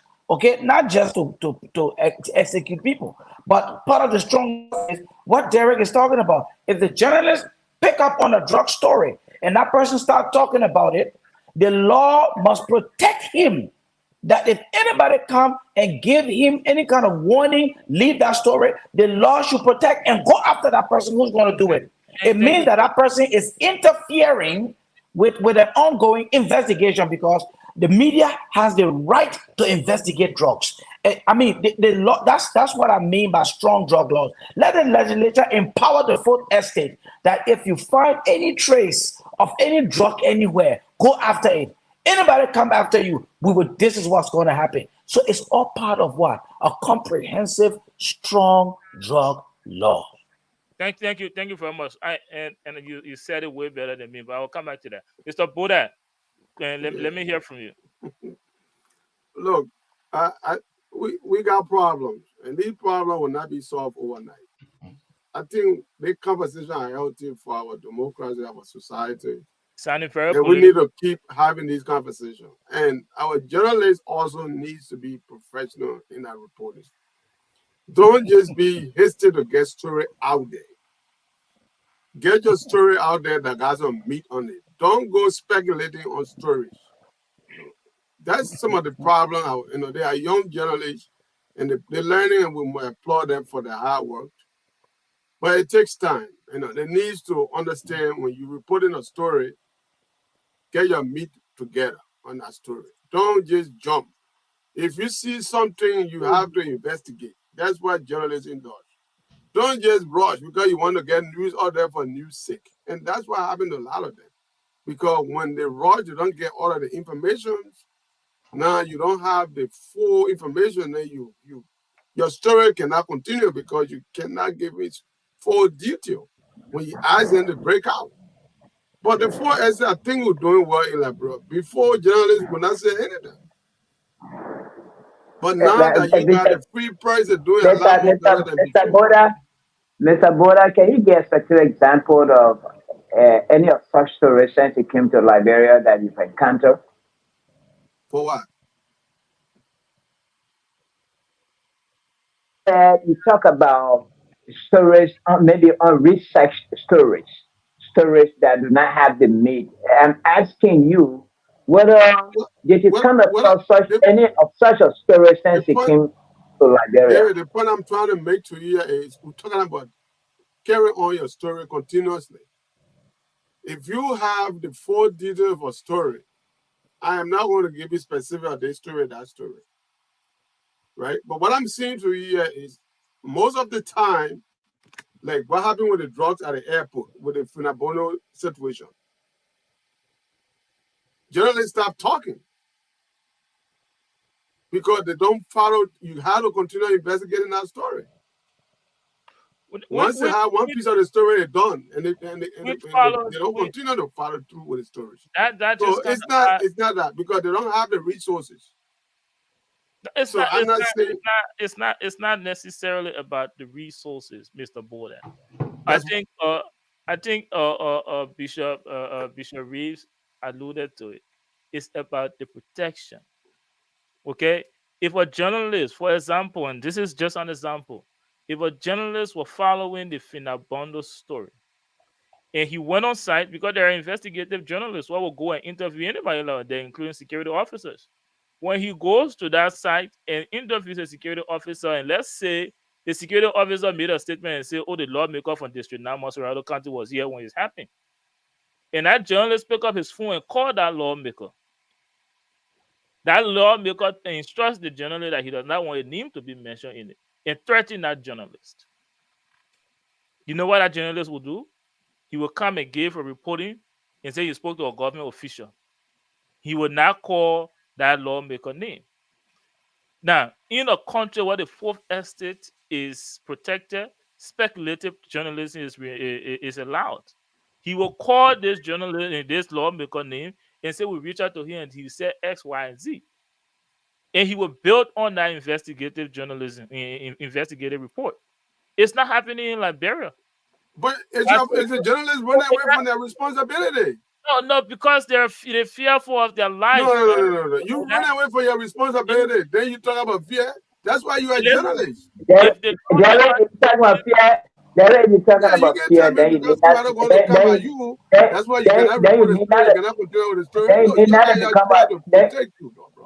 Then you need not to be a journalist. But mind you, on the flip side, there's no story worth dying for, Mr. Boda. Mind you, there's no story worth dying for. And no story worth dying for. And Jarrington knows that. And talking about intimidation, you remember quite recently, not only journalists need protection, ordinary citizens who have turned whistleblowers also deserve protection. For example, there's a female DEA officer that was intimidated by members of the 54th legislature when she disclosed that some members of the legislature were drug dealers. She was invited and intimidated. She ended up apologizing that she did not talk the truth. She lied on the lawmakers. I think that such a protection we should also be emphasizing on. And not only journalists need protection, not only journalists need protection, ordinary Liberians also need protection in terms of making disclosure as to who are the ones trafficking drugs and who are the ones breaking the laws into the country. I agree. We need to protect everybody under the law, which is true. But the fact of the matter is, you have to stand by your story. If you are going to retract a story because of fear and put yourself at risk again that you could be charged for defamation of character, then you got a problem. That's what I'm saying. You got to follow through with your story. Your story should be your story. But you can't retract a story because somebody put fear in you, and then you create a defamation of character. Listen, that's not journalism right there. If you got a story, you know. So, but you understand, Martin. You understand that why we need strong laws. I agree. To protect the fourth estate, to protect the regular citizens, because what everything we're talking about is going back on what we just said. Everybody. So once we're raging a war on drugs, it means that law should be very comprehensive, where it covers every aspect, it covers every citizen. Because if a citizen is a whistleblower and they see something and it goes out to talk about, that law should protect that person so the person can be brave enough to speak. So it should cover everybody, not just one group of people. We need the legislature to come up with a comprehensive drug law that will protect everybody. That there are the people who are hearing the thing. How do you want to make law against themselves? No, it's not all of them. It's not all of them. It's not all of them. It's some of them. I think there is a major problem we have in Liberia, which is Bishop Richard in trouble with the legislature. Because he has the office of the capital. It's not only the lawmakers, but it's the mindset of Liberians that whenever you are in power, you are above the law. The law does not apply to you. This is our term, and this is where I always go back to the rule of law. And those who are now in power, they are not different. How can we as a society allow only ordinary people to be punished than those in power? Even ordinary things, going to the bank, they want to be given special service because they are ministers, they are this. These little things, they don't want to apply, they don't want to abide by any rule. They want to be given preference. everything they do.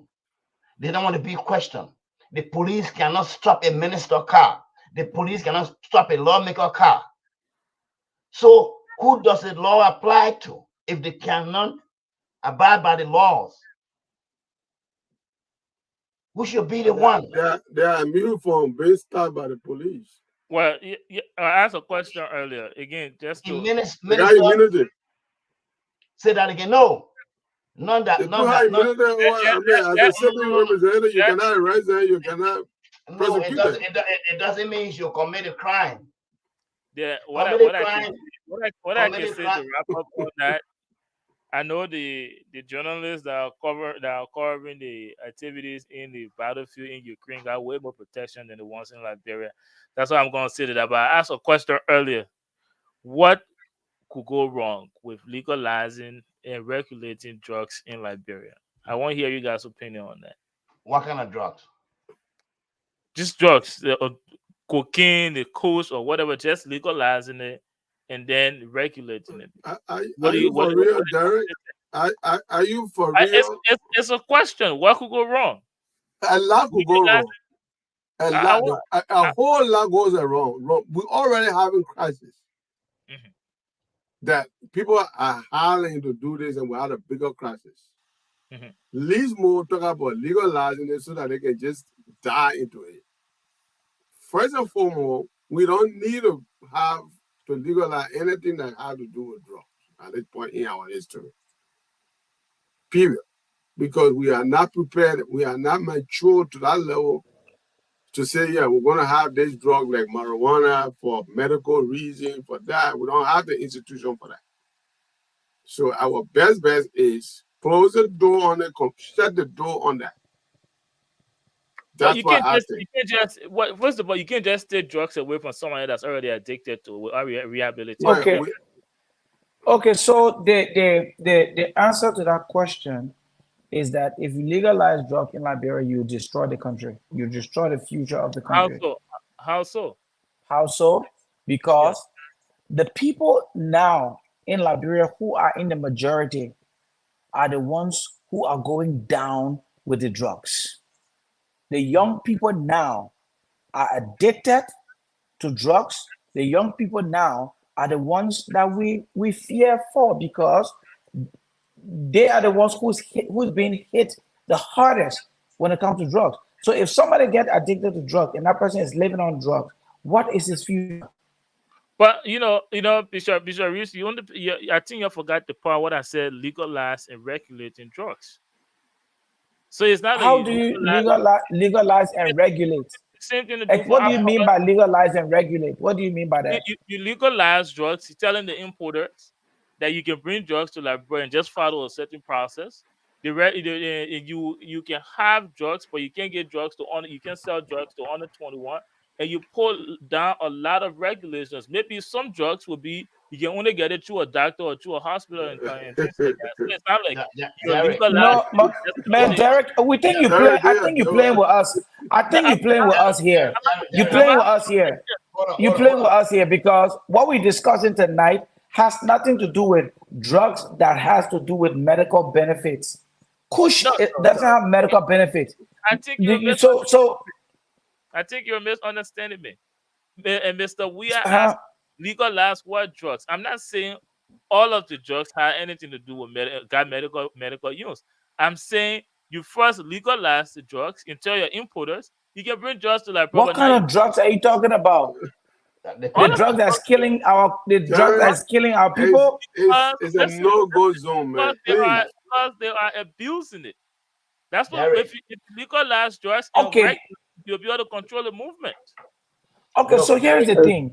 First of all, we have issue with even managing our own lives. We have issue with managing our government. We have issue managing our government offices. With Liberians, we have issue with management. If we can manage our own lives, the thing that's killing us, you said we should come and regulate it. How are we going to do that? Let's hear from Mr. Weir. Okay, Derek. Mm-hmm. Look, I don't want to really here's what I can say. we have a, I will say that again. We have a, in Liberia, you can't even account for your birth, no record. People who are born in your country, no trial record. There is no one to tell. We can solve that problem alone. I'm coming. I'm thinking about tracking. So the only time people even get birth certificate, if they got opportunity to travel to America or any other country before they go, so it can be 80 years old. That time you go around for birth certificate. Moreover, all the resources in question, we don't have. Even if you were to lose your birth certificate, there is no tracking system in most cases. Moreover, like everything is like, if you need a driver license, birth certificate, passport, no matter which part of the country you are, you can't do Monrovia. What am I talking about here? We got major problem to worry about than legalizing drugs. When you like the Reverend was saying, when you cannot even control little things, little ministries.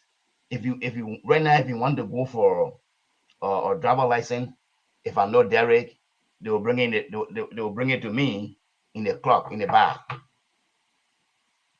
This is a real story. This is a problem of Liberia. There is nothing working, no structure. There is no way for you to track anything. No, If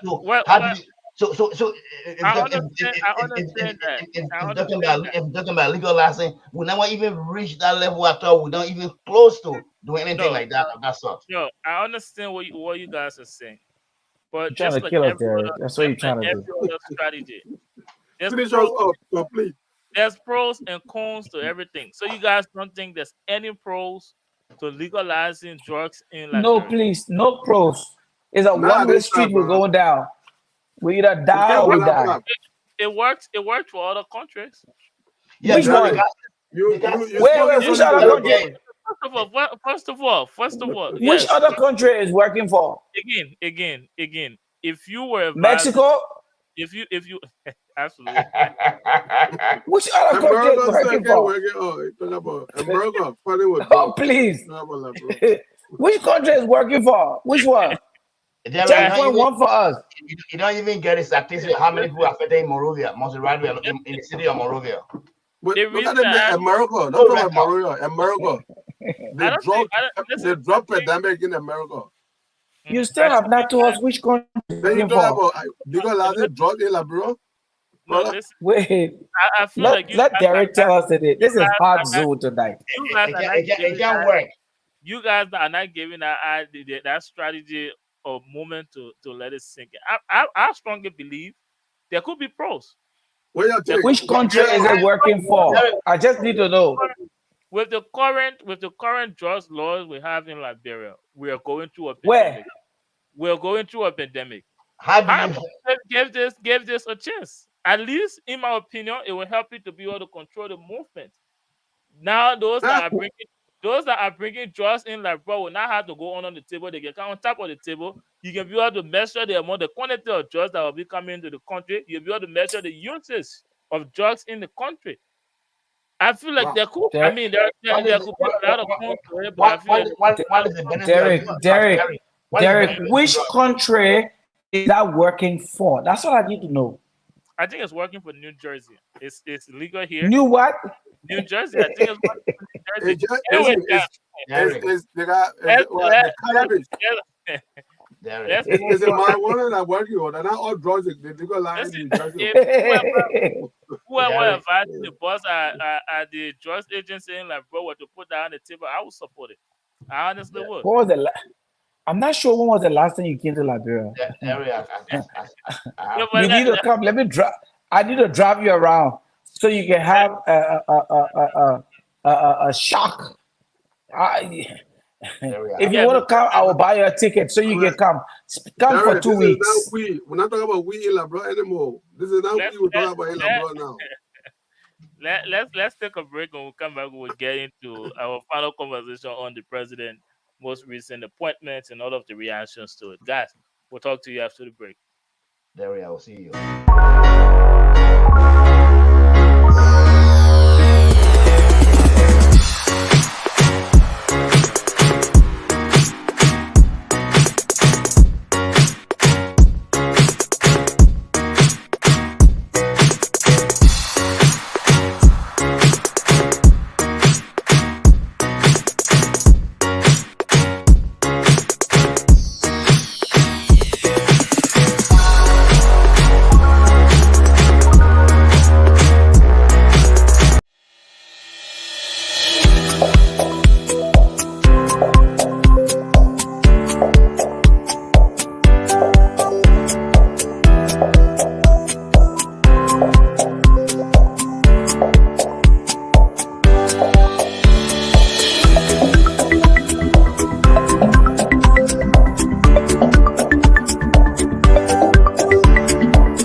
Dr. Tome, owner of Maticia Natural Hair Salon, located on 4405 Chestnut Street.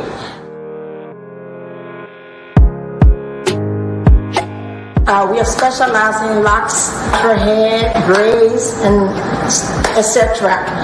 Call us for all your natural hair needs. You can reach out at 267-703-2330. If you have pictures or videos you want to send us, you can send it to 267-224-0693. Attention all organizations, NGOs, and social clubs in and out of Liberia.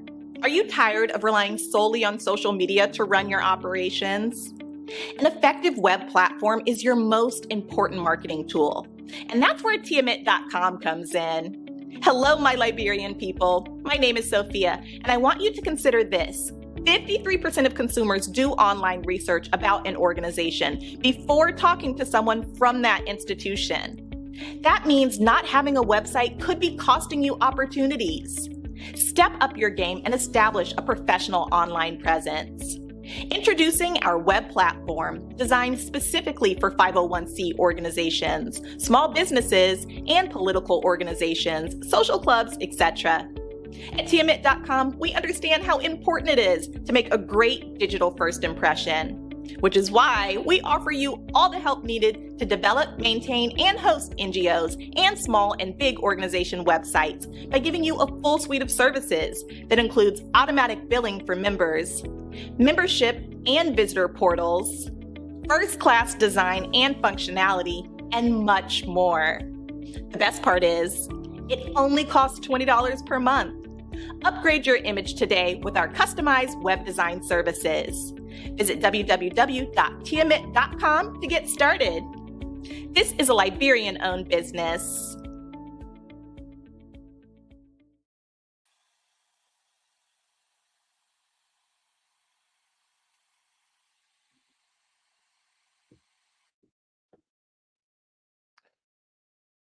Welcome back, ladies and gentlemen. Thank you for staying with us to the very end of this program. We have just one brief topic, and then we will take our closing remark, and then draw the curtain to this episode. Now we've been, I know you guys laugh at me for my idea on the drugs conversation, but again, let's move on to recent appointments by His Excellency President Joseph Yuma Boaka. His appointment has brought to light mixed reactions from Liberians, politicians, pundits, propagandists.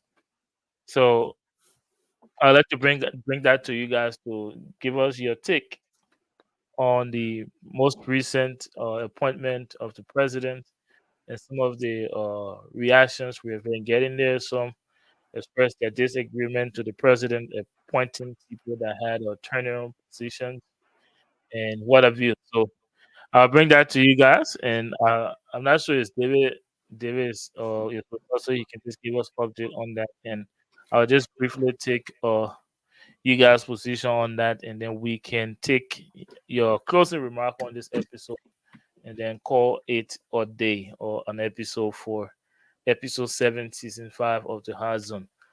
Mr. Boda, what's your take? Most recent appointment in the government, do you think the president of Liberia was in the right to replace or those that were that was in turning position? And also just talk to us about his appointment. Well, there's not a mismatch when it comes to what's going on with appointments. What do you mean mismatch? I personally don't like some of the things that are happening. When you make an appointment in government and withdrawing appointments, it sends a mixed signal. That shows that something is missing. There's not coherent within the process. So that's a problem by itself.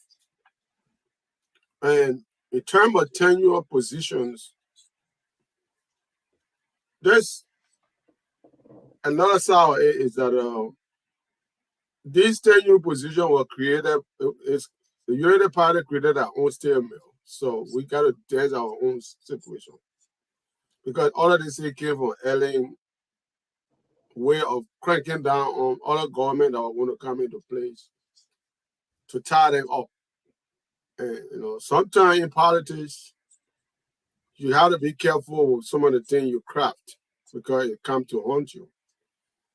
And that is why I'm hunting the Unity Party leadership currently, because there were tenure positions that were created by Madam Salif to hold down the real government or any other government that want to come after, so that those people will not be able to change those people for no area and head onto those positions. And this is where we are today. So it's not right because we created something that was not right before and it's not right now. But again, this tenure position is not by law. I don't know if it's in our law that you have to create it. It was created by the legislature. If it's created by the legislature, then you don't have any right to play with it. You have to leave it as it is. So, but this is where we are, And the appointment, I see some good names come out, young people. I'm happy that the president is making an appointment with a lot of young Liberians, both sides, women and men, young people, professionals. I personally believe that at this point in our history that we should give young professional Liberians the opportunity, not bringing guys that had the longer resume from Totmotan to Pakistan, It doesn't create a vibrant society because what it do is just perpetrate people in the same cycle and doing the same thing that they know how to do for 100 years and they get the same results. So we're not making progress. I'm glad President Bouaga is making some young Liberians, like 12 at the minute at LPRC. You got Model, a lot of young people people that these are our generations, young people, and I applaud him for that. There's some good and bad, so that's my take on that. Thank you. Is there a particular appointment that you don't like, or the group of individuals that you don't think should be there? Because I know you expressed some type of concerns about the appointment so far. So, is there anyone on that list that you feel like shouldn't be there? And well, you see, for me personally, like I said to you, it's not about my personal perception about somebody. What my goal is he competent? Is he having the character to lead, a good character that would move Liberia forward?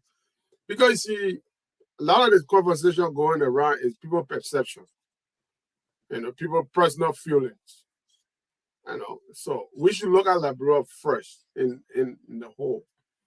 And that is why we have our legislative aspect, because these are the people who you can carry your grievances as well as the Senate.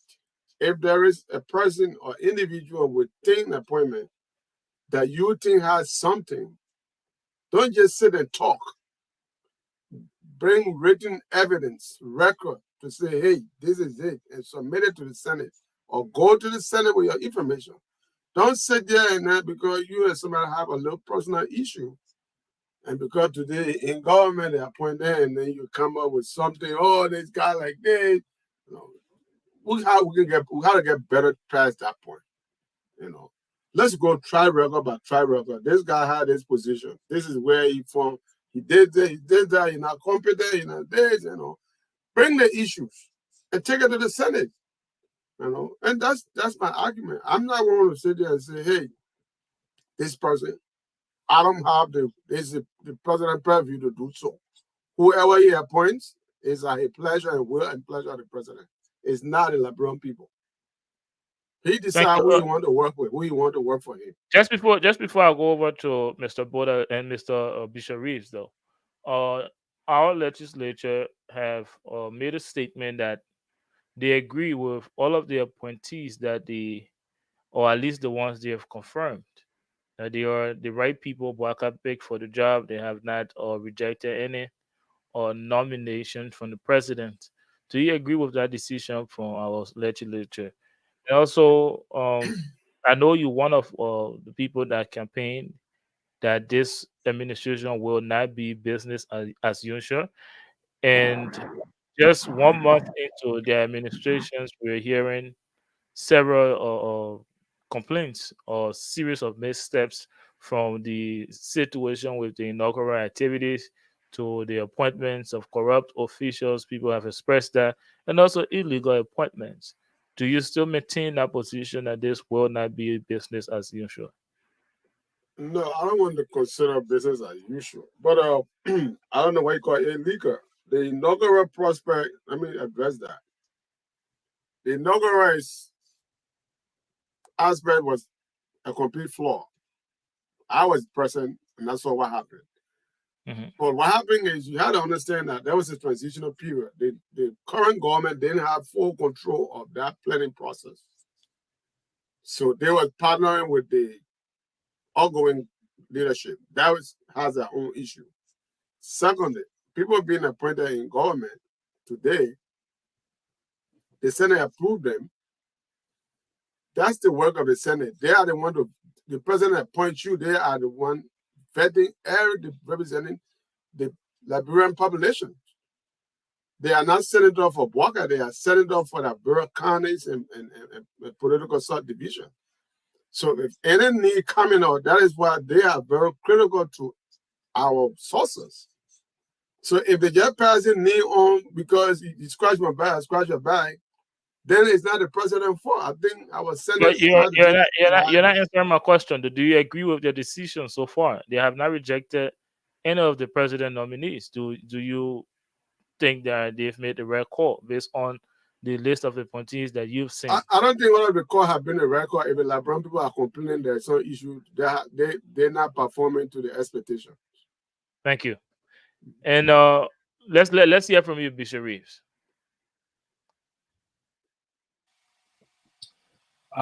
Unfortunately, this last list, I don't know of anyone on that list. I'm not familiar with the people on that list, so I wouldn't really be able to. I saw the names, I read and went through them, but these are not people that I'm familiar with. So the only thing I can say is that when it comes to the Ministry of Energy, Lands, Mines, and Energy, when it comes to that, I see a lot of names over there. And so I think one thing I know the president, what they're trying to do is that Ministry of Land, Mines, and Energy, for many years now, they have a cartel. And I can take anybody on when it comes to that. There has been a cartel in that particular ministry. And our chair has been the people with all the other guys. They've been working together. Ministry of Lands, Mines, and Energy is one of the most powerful ministries that can bring revenue to the country. Okay, and that I can speak extensively about. So I see that there are a couple of people there that have been changed. I think it's a good move, even though I don't know the people. I don't know, if they're qualified for that position. I don't know. But the fact that I see different names replacing certain people that have been there for many years, I applaud that. Bishop Rachel, it's a great allegation to claim that there's a cartel at the Lines Ministry. Without giving any specific example, can you provide more details about the cartel? What does the cartel do, and what all involved? I hear you mentioning the name of Senator Abacha of Grand. Our next meeting, I can give you a lot of details. I'm not sure you prepare for me right now. Even you're on you're on a public platform, Bishop Reeves, and Yes, people I'm very much repetition aware of that. yeah, you're on a public platform calling the Yeah, name of former yeah, president, immediate past president pro tem of the Liberian Senate, and linking him to a yes. cartel at the Ministry of Lines Mines. Lens, minds, It's and a grave energy. All allegation. yes. Oh, I'm ready to go on record for all of them. Yeah. So the next Yeah, show, I can do that. you. I will give you information, and I will come on the public space and talk about it. I want you to. I want you to comment on the Bishop Reed. Now, Oh, I'm ready. I'm ready for that because listen, let me tell you something. uh-huh. Right now, we have a new Liberia. We have a new government, and we want to change the trajectory of where our country has been going. So what does the cartel do? What does the There's cartel do at enough. the Lines Mines? What does the cartel do at the Lines Mines? Well, they've helped a lot of the mining companies that we have in this country. Okay, so you see, I think it was just today I saw on the internet that the House of Representatives started to clamp down on one of them, one of the mining company. They invited them, the one that is Informa. They invited them to, I think it was today or something. I was looking on the internet. They invited them, and you will see how they were going to crack down. And I was very excited when they started to crack down on that I think it's China Union or something like that. Okay, I can give you detail of most of them, including M&G Gold. I can give you details of most of them. Bishop, what I believe would raise many eyebrows is Senator Che is no more at the Alliance Mine Ministry. He has been out of there for a long time. So linking him to a cartel, maybe in simple thing you can tell us what a cartel and what does it do, or the current cartel does now. Well, we can come back next week and talk about it. But when we talk about the cartel, we're talking about the Ministry of Lands, Mines, and I'm going. Bishop, I'm sensing that you are evading the details. But I've not even said anything, and you say I'm evading. I will not evade nothing. I will open your eyeballs wide, and I will hit to the eye. I'm going to bite my tongue on anything. It's just that when I look at the time that we have, you will not give me enough time to really download. And I really want to. I will come in the public space and talk about it. We have a new government now. And so we're at that place where all of where the light bulb have been turned off, we're going to open it and turn it off. All of them. We'll get their names and we'll get details. There, I hope you, Mr. Anderson, add that to the next agenda. Add it to it. Next has please include it in the agenda that Bishop Reed want to provide some details about the cartel at the Lines Mine Ministry. That's why it's called the hot zone.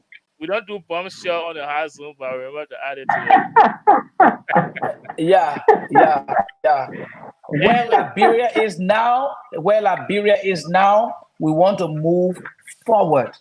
Liberia is too rich for us to live a life of poverty. Bishop, you stimulated my interest because you have cast your comments have cast aspersion on the immediate past pro tem of the Liberian Senate. And a person's character or reputation is his wealth. So that's why I'm pressing you about at least few details about the cartel. I will talk about the past pro tem. I will talk about the past minister. I will talk about all of them.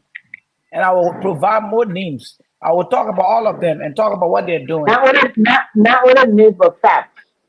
Should we announce to our audience that there will be a bombshell on this show the next episode? You want a bombshell, we'll give you bombshell. But let me tell you something, gentlemen. It's not the thing is not just about bombshell. Okay? The thing is, we are moving into a different direction. I want to see the future of this country secure. All right. And I can give you some serious geological findings But when it comes to moving in our different country directions, and what can be Mr. done. Reed, Mr. Reed, moving in different directions doesn't mean that you should bring people's reputation to public ridicule. Well, I don't think he's. Are you sure? Are you sure you're really asking the, I mean, the right question? I mean, Because I'm not just trying. Okay, so let me ask you a question. Why was it okay? Wait. They have the Why was it organization of my okay? question. Why was it okay when in subsequent when in other programs we talk about people like Fonadi Kopa, we put him out there who had done that crime before and he's now we talk about it was accompanied by facts, Bishop Reese. It was Fonadi Kopa accompanied by facts. He went to jail in America. You're not giving me chance to finish my. You're not giving me chance to finish my point. This is a dialogue we are. It's a dialogue we're having. Okay, you want me to punch you in the eyes? I can do it. Bishop Reese, remember this is the hard zone. Yeah. So then let me give you my point. But if I'm talking, you're talking. We're not going to get anywhere. I believe you're looking for facts. I believe you're looking for news that will raise eyebrows. And I'm ready to raise not only the eyebrows, but open the eyes wide. I'm ready for that. Okay? So you can include that on our next hard zone. I'm ready to come out with that so that Liberian people get to know that we are not poor. Oh, I've been waiting for this thing for a long time. We are not poor. We have enough money in this country. What do you think happening to the gold that we have in this country? Let's start from there. All these guys I'm talking about, they are all engineers. They are all geological engineers. They are geologists. Okay? And I'm going to put a bombshell on that in that ministry. I'm ready to do that. So Liberia needs to go forward. And I thank God for President Bouaka because those people that the changes that he has made in the Ministry of Energy, I'm very excited about the changes. I don't know the people. I don't know the character of the ones he has put there. But it's a breath of fresh air that he has switched and he has removed some of them from there. I can't wait to see next Thursday, Derek. So take a break with your comment. Let's talk to her briefly on the most experienced man doing the campaign, making all of these mistakes from withdrawing nominations to what some call deception on the executive mansion page, saying he will meet with Ghanaian president, but never did not communicate with the Liberian people about that visit. So I want you, because you supported that idea that he was the most experienced, over 40 years in public service. However, 2 months to put together his cabinet, and we're seeing all of these missteps today. Do you care to comment on that? And Derek, before is that question for me? Derek, before anyone comments, remember the president has a vetting committee. It's a vetting committee that this individual before sending the names to the president for publication to the public. So the president does not know all these people that have been appointed, but were recommended or scrutinized by the vetting committee. Let's not try to make excuses for the president. If he has a vetting committee, no, it's not excuses. Okay, that's the right way it's done. Jude, I understand that. You can be held responsible. The president is the one that showed us the responsibility of appointing people that will be serving as a will and pleasure if they are confirmed by the Senate. But in the meantime, he has a team he's working with that are presenting the names. Thank you. So Derek, are you telling us that the president is aware of some corrupt guys, but yet he's putting them there? Well, I'm not. I'm asking questions. I'm not saying anything. But that's what it seemed. That's what it seemed like. It seemed like you're telling us that the president is aware of some of these corrupt guys, and he's putting them there. I'm definitely sure about is that the president is aware of the people he put to head those vetting committees. He is aware of their competence, and if they are making Obviously, he's aware. This is Right. why he endorses their appointments or nomination when they are presented to him by the vetting committee. Could it be that the vetting committee can also deceive the president? Is it possible? Yeah, but then if he They are humans, Bishop Ray, they are What's your humans. question, Derek? if he Yeah, Derek. if he hired, just to Mr. Bishop Reed's point, if he hired someone that would deceive him is in a short period of time, then we kind of question his experience again. Because I don't think within this length of time, the people around him should be deceiving him already. But again, to Mr. Boda, with everything that was said, this man was campaigning for as the most experienced, most qualified. Now he had 2 months since he won the elections to put together his cabinet, and we're seeing a whole lot of missteps from nomination being withdrawn. You mentioned it to the situation with him going to see Ghana president, to him or replacing people with tenure position. Do you have any comment to that? Is that in line with what you promised the Liberian people? Well, That question is a setup question. yes, what I would say to that, right? I'm not going to answer to you yes or no. I'm setting you up. And this was discussed in the Senate. So, yes, what I was. Let me give you the take on the president traveling. Wait, hold on, Mr. But I don't like what you did to my question. You took away from my question, but Jerry, I want to tell you yes or no. That man just set you up. I want to answer yes or no question here. No, go ahead. But that was not my intention. It was a setup question. So, go ahead. So here's the thing, right? He set you up. If you don't answer right, you will come back with a slap. So tell you now. Here's the thing. The appointment of people in position or the vetting committee that going through this listing. So being the president does not mean that you have all of the knowledge. You have monopoly over ideas. You seek ideas from other people based on those people's credentials. They look at them. He doesn't go through all the credentials to go individual by individual to look at resume. So he rely on people who he trusts and believes that could do the right thing. So there are names that have been put up. What I do have a problem with is appointment being made and withdrawn. That I would give it to him as a president at his floor. Because he shouldn't be doing that. So that's wrong in itself. So you'll be condemning the president? I'm not condemning him. So Derek, the question now should be, what does it point to? Derek actually, whether has President Walker's vetting committee started deceiving him? What does it point to? If you are holding President Walker responsible, putting this there, replacing. To say there, but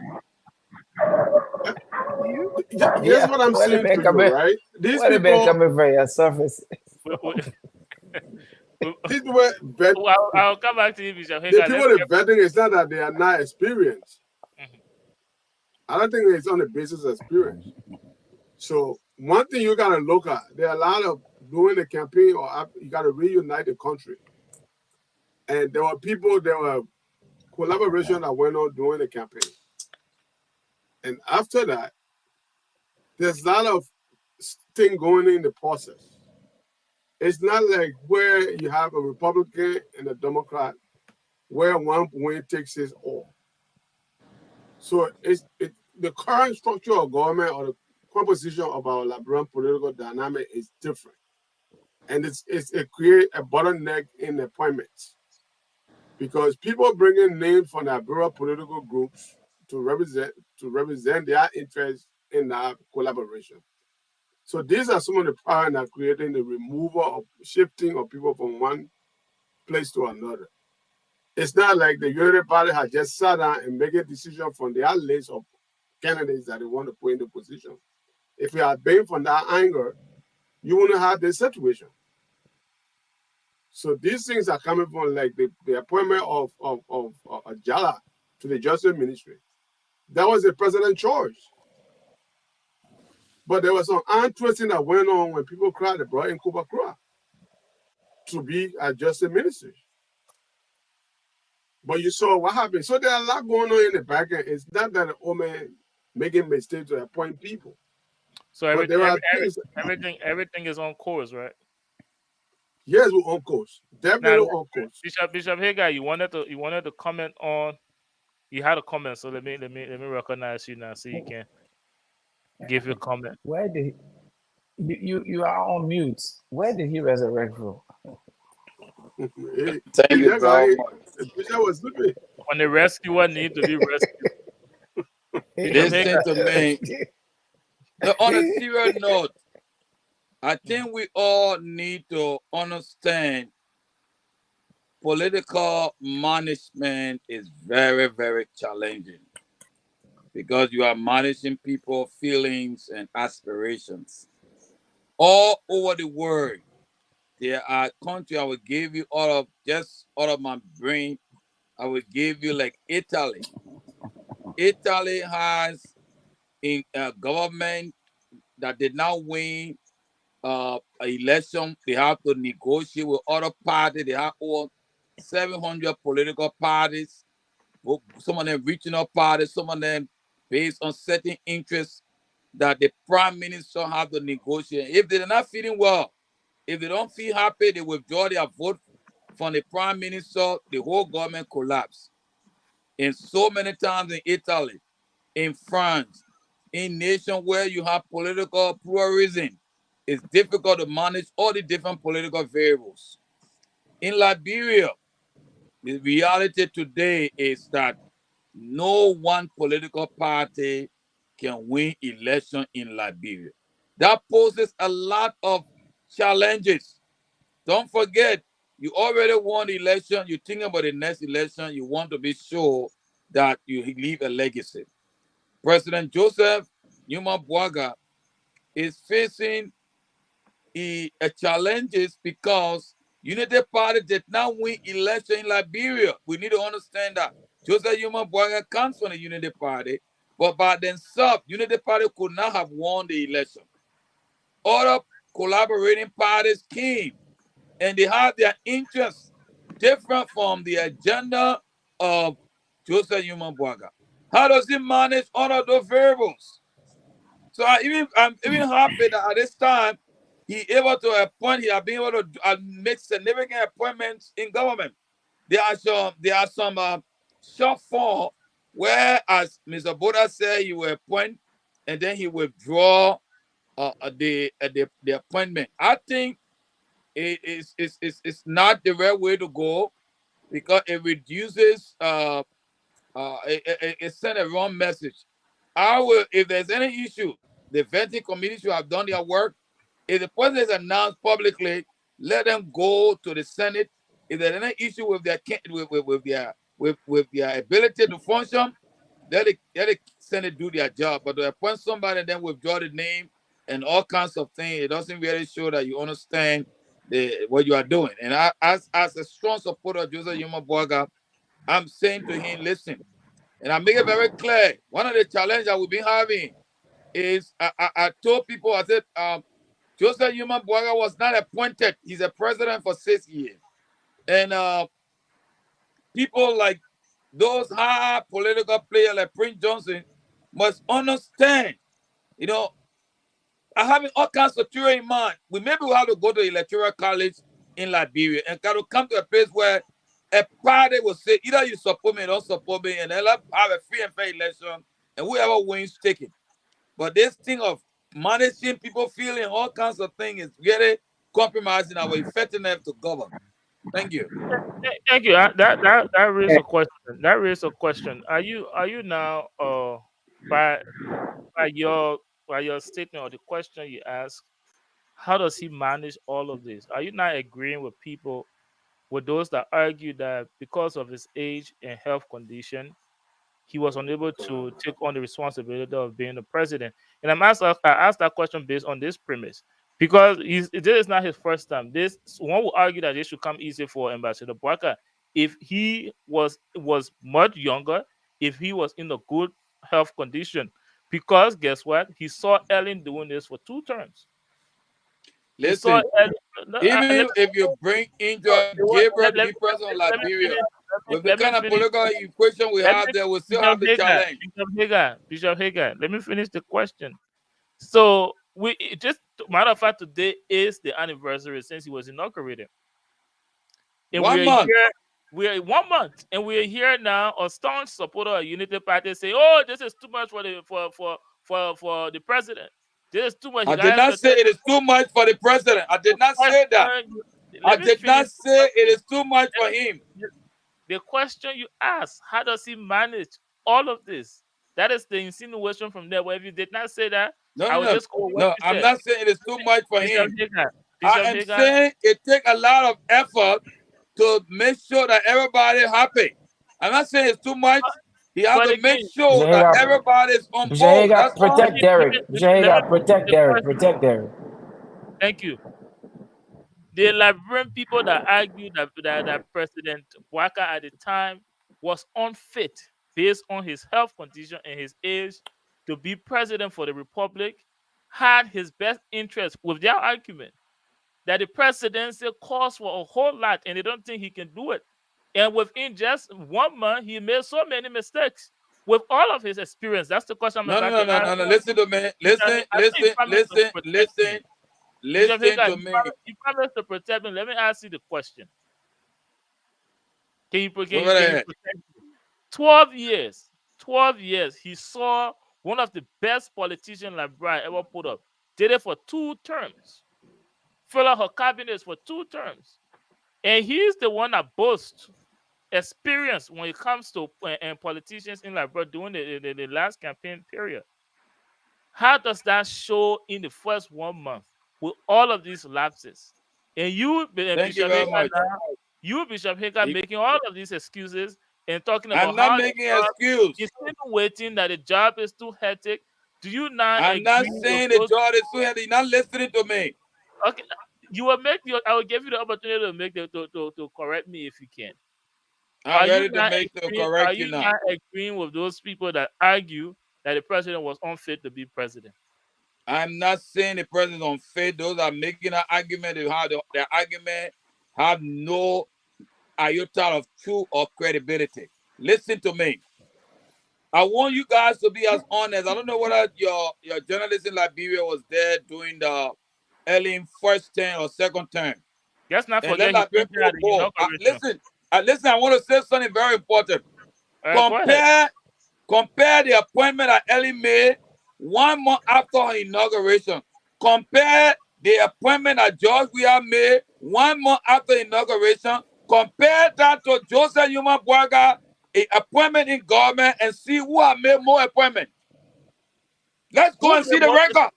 You guys are not making the analysis. You're not going to do the research. You're making assumptions. Joseph Yuma Bwaka have appointed more people in 1 month than George Weah when he became president. Then Ellen went in her first term. What are you talking about? But one can argue. Look at the appointment in 1 month. Let a journalist like David go check it out. Do the research. How many people Joseph Ellen appointed after 1 month in being president? How many people George we appointed 1 month into a presidency? Compare the number of people that Joseph Yuma Bwaka have appointed and see who appointed more people. Where are you coming from? Why are you making all kinds of storyline? It's not true. Joseph Yuma Bwaka have appointed more people. He's working. The argument about who appoints more people than the other. That was not my question at all. I don't think that's Jerry's question. I'm saying, change the whole. You don't understand. Managing political equation different from whether you are old or not. You have to take all the Okay, variables into consideration. You want to keep the peace of the country. It doesn't mean your age. But Bishop No. Hagar, the point I'm driving at here, let me do the comparison. The young president we have, as much as we oppose him for what he did during his administration, but he did not send nomination to the legislature and then a few days later withdrew that nomination. All of the mistakes in the first 1 month, if you want to do the comparison, go and check. Waka has made more mistakes in the past 3 administrations in the first 1 month. That got nothing That to is do a with blatant lie. He did not send somebody that is cleaning people here to become airport director in Liberia. No. that did not happen in the first 1 month, though. Okay. So you must be very careful because we get the data, we get the information. Nobody will come here and challenge Joseph Yuma Boaga and will close my mouth because I know he's the most qualified, most competent in doing a great job. Thank you. No, well, you can support. We all support the president because he's not United Party or stand up bearer anymore. He's our president. Derek? We want to do good.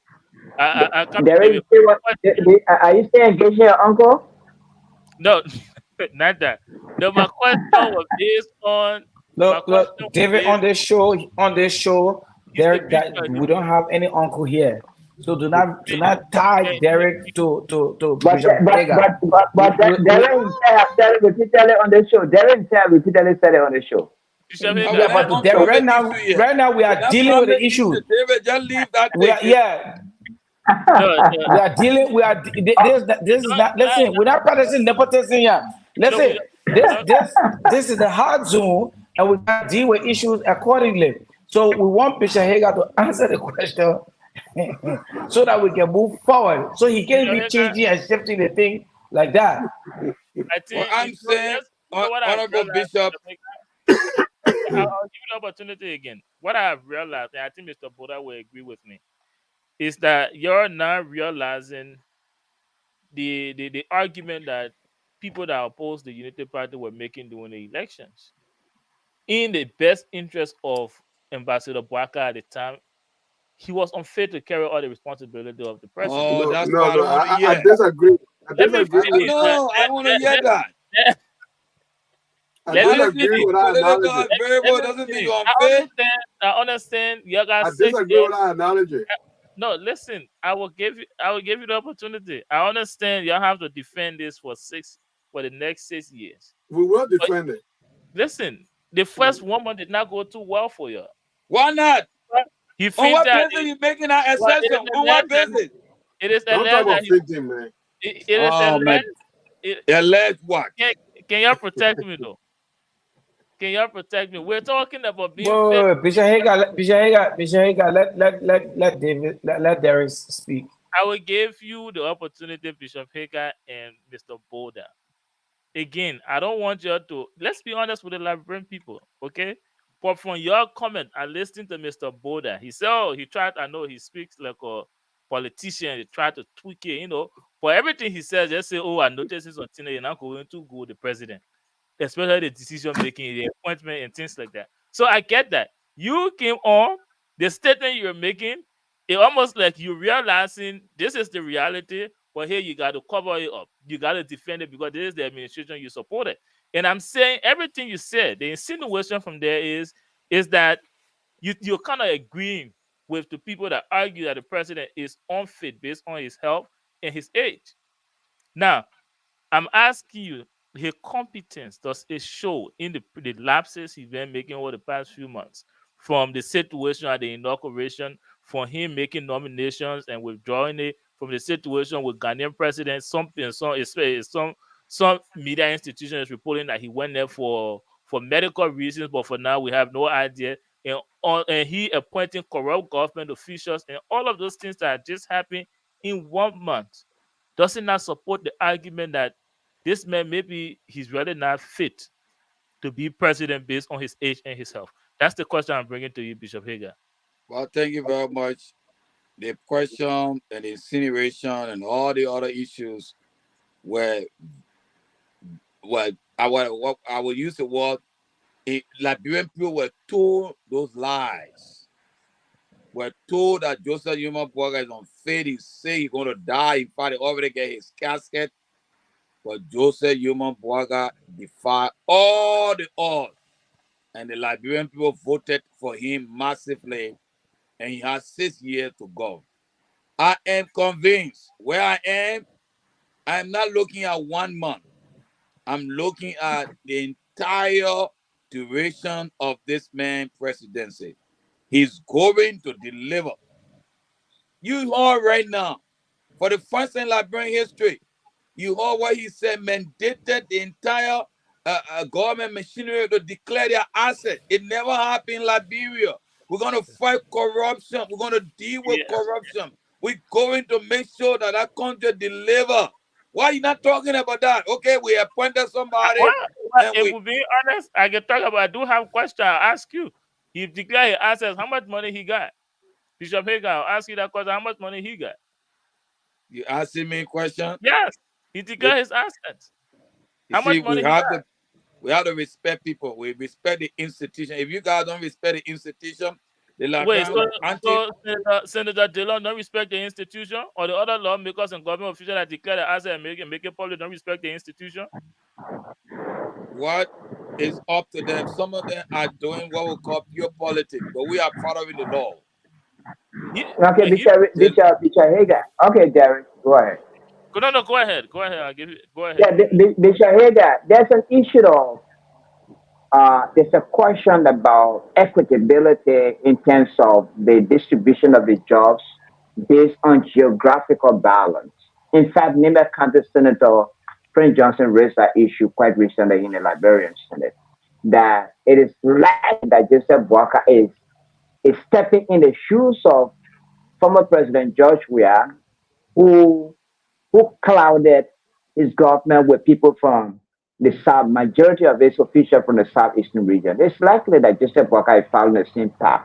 And Prince Johnson recently raised the issue. What is your take on the appointment that Boakai has made so far in terms of geographical balance?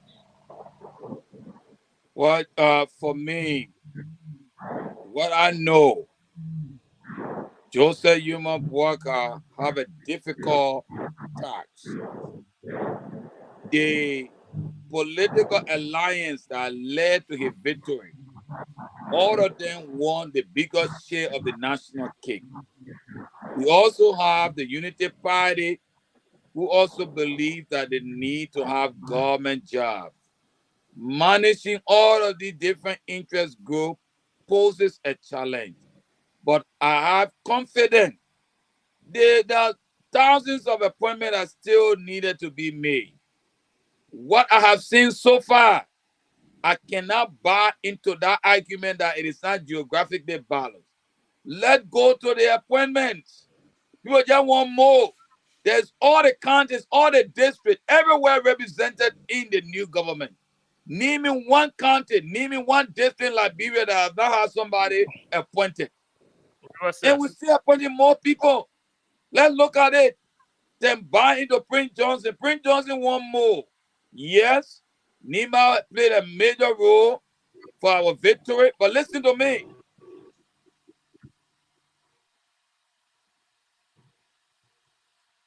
You're muted, bro. Yeah, the other question I want to ask is, and it's all of the panelists perhaps can comment on it. Joseph Boakai nominates, the Senate confirms. That means that the Senate has agreed with Boakai's appointments or nominees. That's why the Senate or the senators have confirmed these nominees. So Joseph Boakai and members of the Senate who are represented the entire citizenry of Liberia, who takes the blame in terms of what we're talking about? Yeah, But, hold on. Let me come in there with that. I think I mentioned that earlier, right? The Senate has a referee. They represent the geographical balance of our country. You have 15 counties, 50 or 16, I think, if I'm not making a mistake. 16 counties now? 15 so far. Why would know 15 so far? You got 15 representing 30 senators. So, and these people are there to be able to assess nomination from the president and look at that person critically as to whether they are fit to serve in the position that they are being appointed for. And I think the senator have made it clear to the Liberian people that yes, indeed, the president has made the right decision. So, and these people are the ones who representing, they have some political division in the country. The president cannot, I mean, he has the right to appoint, he has prerogative to appoint whoever he wants. And the Senate is a judge to determine whether that decision is right. I think they are proving him right. Thank you, Mr. Boda. Now let's. And let me say something. Can you allow me to say something over there? Bishop Hagar, I'll give you 30 seconds. One of the senators said that these people are Liberians who are qualified. Now, people are making a lot of assumptions on these guys with no evidence. Everyone that Joseph Yuma Boaga appointed in government, they are qualified, competent, and they have the right to serve. If you have any reason why they shouldn't serve, let's go to the legal apparatus and address the issue. But don't come here and just assume things. No, it's not fair. They're Liberians. They are qualified. They have the requisite education. They must serve the country and the people. Bishop Hagar, your statement is based on assumption, but you're telling the Liberian people do not make assumptions. Have you seen the credential of most of the appointees that they have the right credential for the position they're appointed for? I'm quoting a senator. I don't have access to those information. A senator was interviewed on one of the television stations. He said, I think we're making reference to the minister, one of the ministers. He said they are Liberian. They have the qualified. They saw their resume and they qualified to serve, and they endorse them. They gave them the right to serve.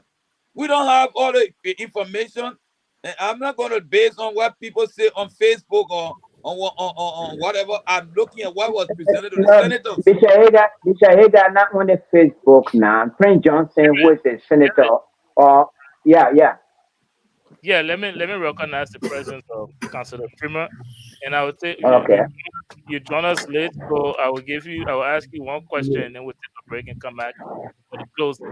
No problem. Yes, Senator Gary, can I go ahead now? Yes, please.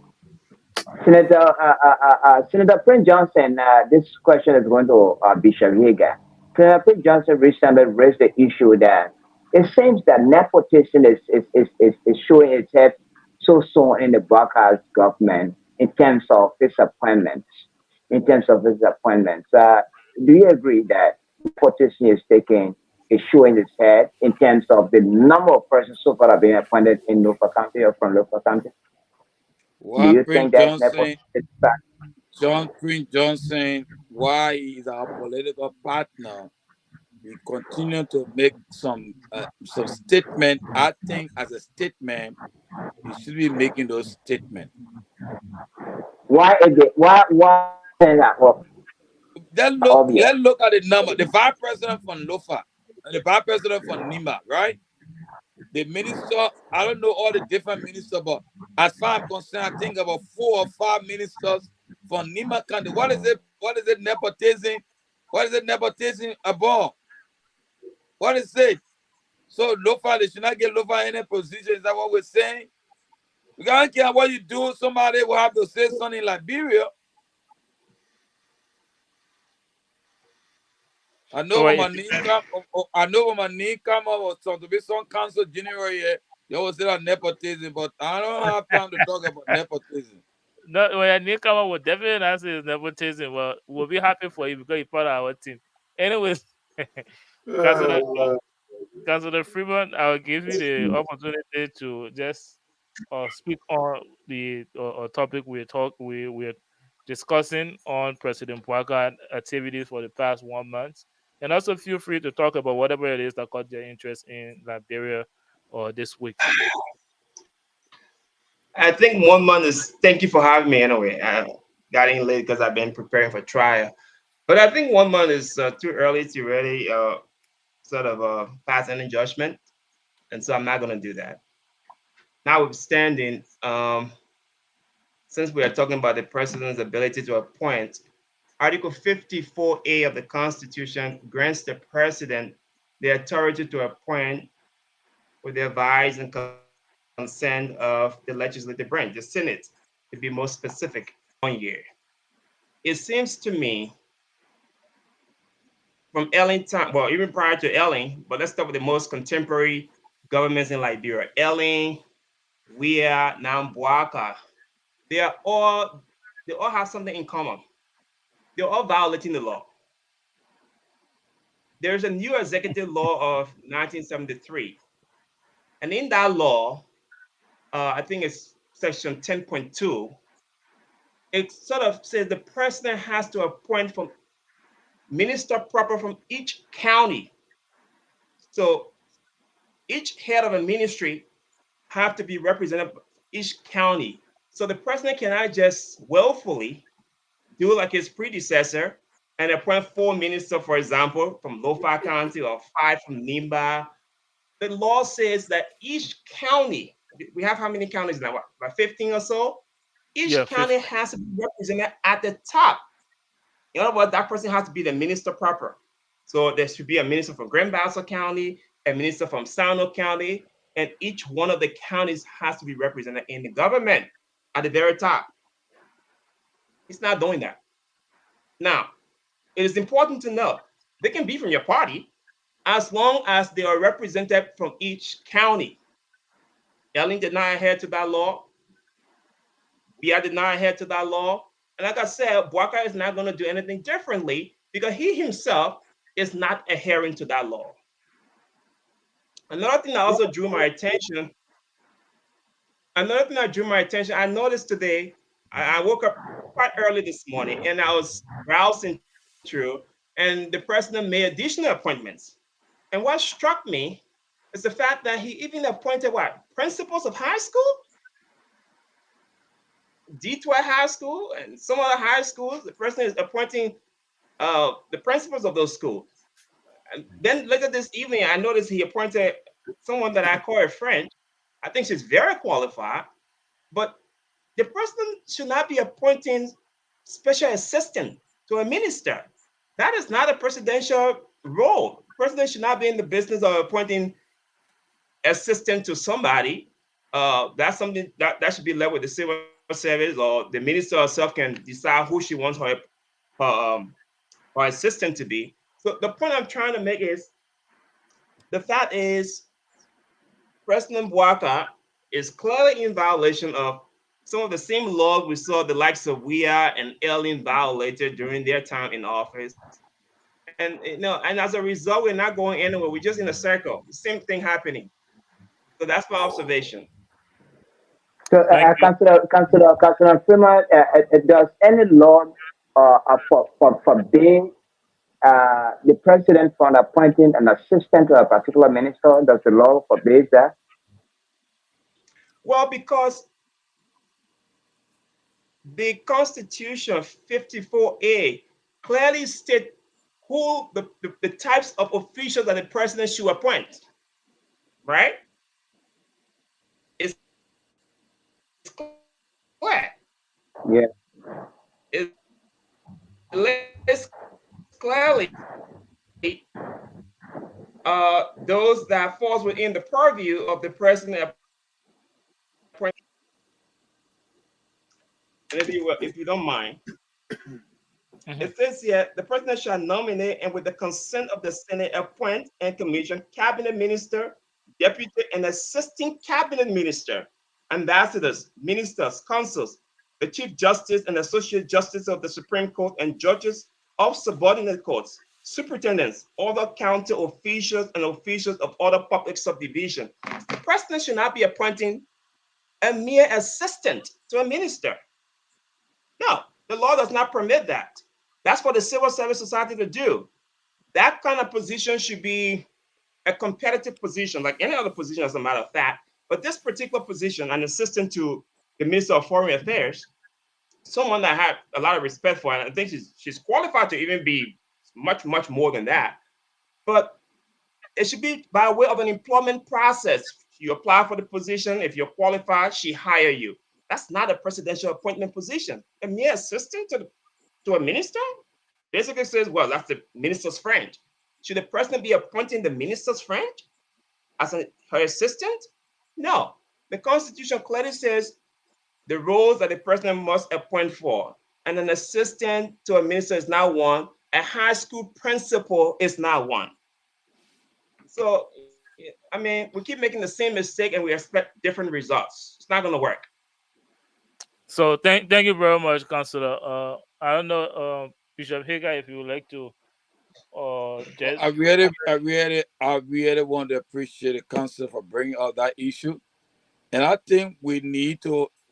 So would you say this is business as usual based on what the councillor just Well, said? I'm not saying it's business as usual. What I'm saying is that we have to hold our people, our authority, our leaders to obey the law. I'm going to use what the council said. I'm going to make more research, and I will be one person that will speak to some of the people within the Unity Party, because before the president appointed people, he has a legal advisor.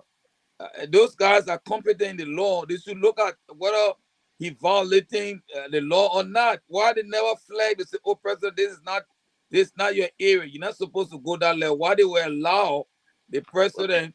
Bishop Hager, well, you're always trying to take this from the president. The president haven't read that particular section in the Constitution. Listen, Darren, let me throw in something from in respect to the councillor observation.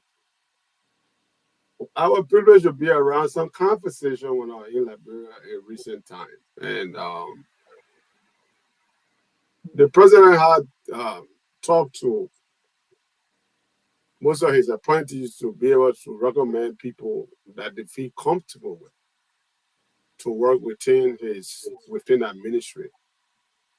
So I think some of these appointments have been made in consultation with principal ministry of those ministries that they appoint assistant ministers. But with reference to what he just read, I mean, thank you for bringing that information where all the county is supposed to have principal minister from there. I don't think the Constitution has ever exercised anything of that sort since the Constitution was written. But that's error in our Constitution, our leadership, and thank you for bringing it out. And then we need to take it to our senators and representatives to be able to adhere to that part of the law. Thank you for pointing that out. Thanks to all of Councillor you. Freeman.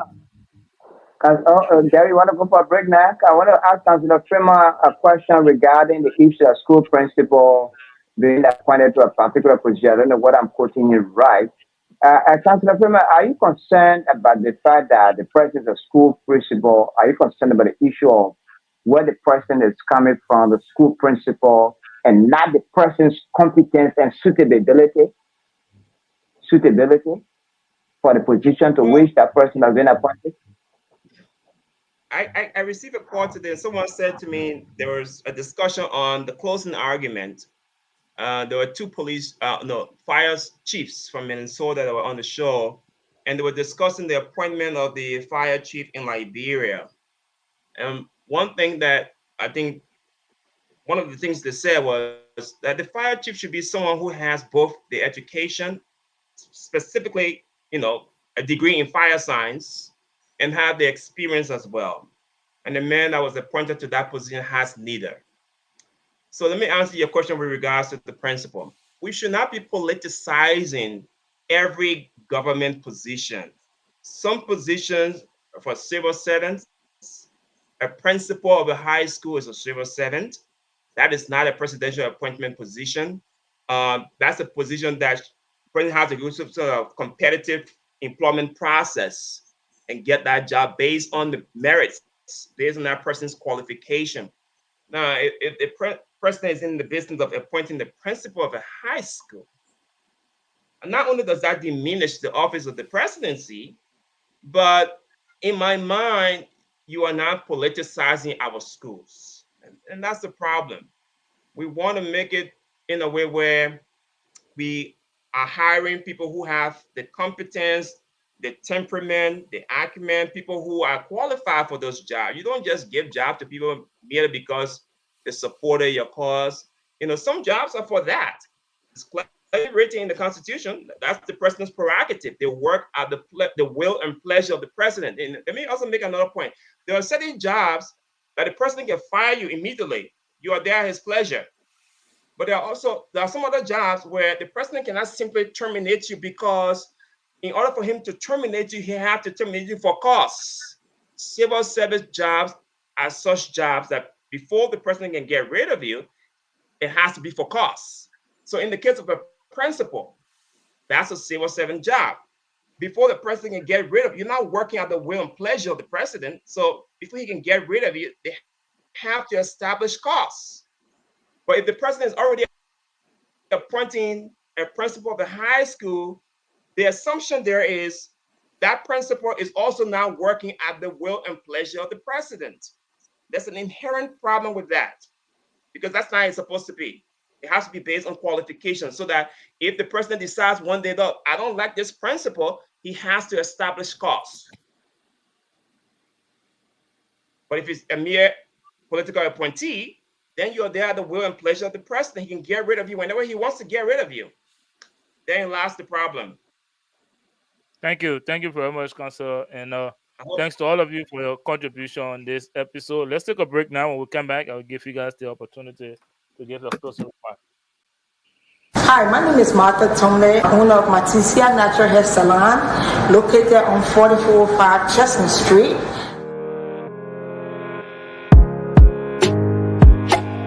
We are specializing in locks, natural hair, braids, and etc. Calls for all your natural hair needs. You can reach out at 267-703-2330. If you have pictures or videos you want to send us, you can send it to 267-224-0693.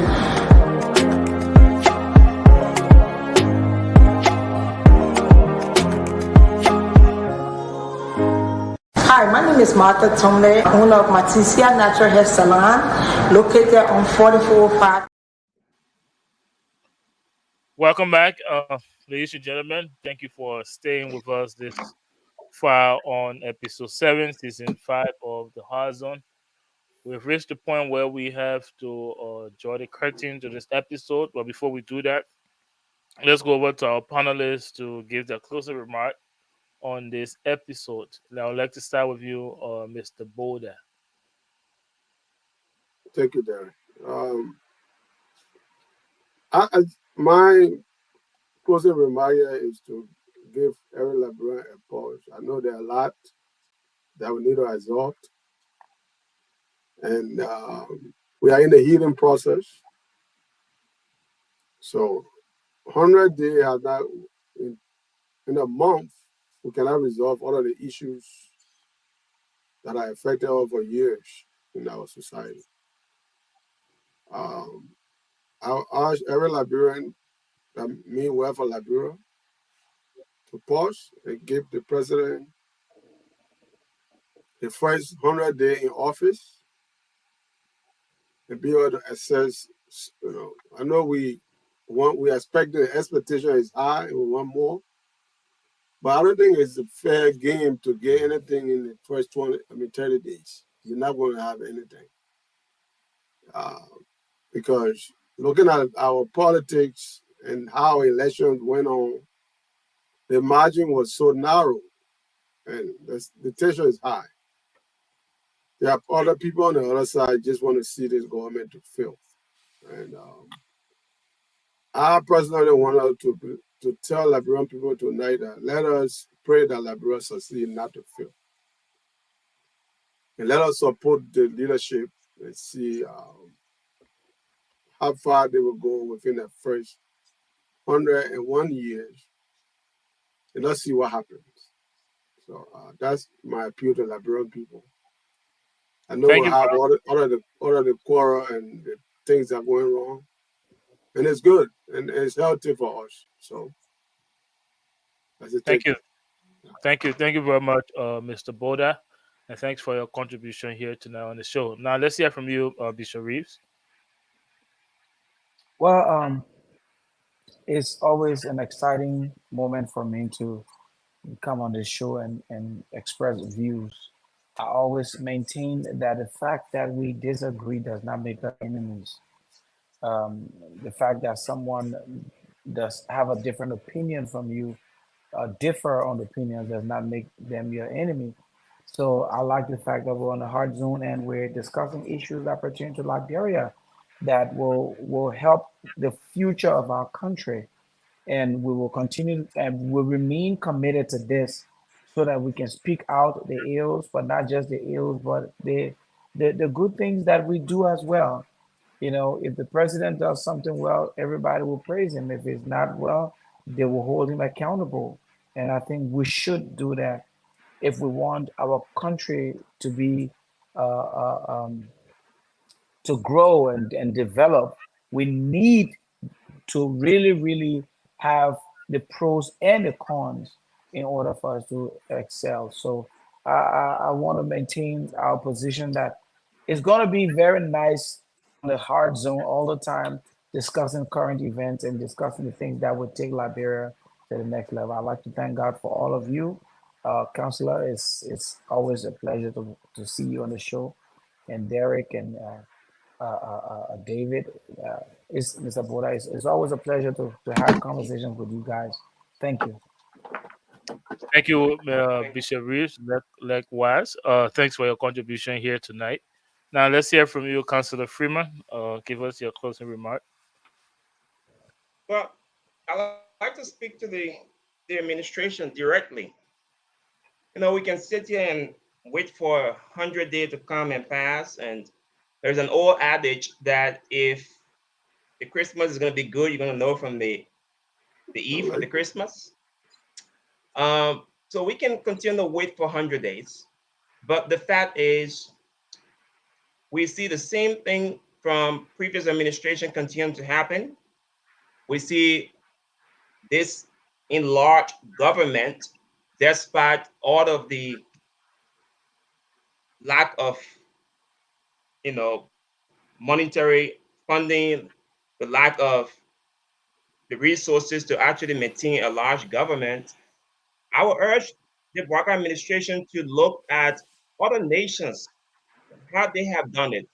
So, for example, look at Spain. I remember when Spain was going through their own austerity measure, their own economic crisis, and they put some austerity measures in place.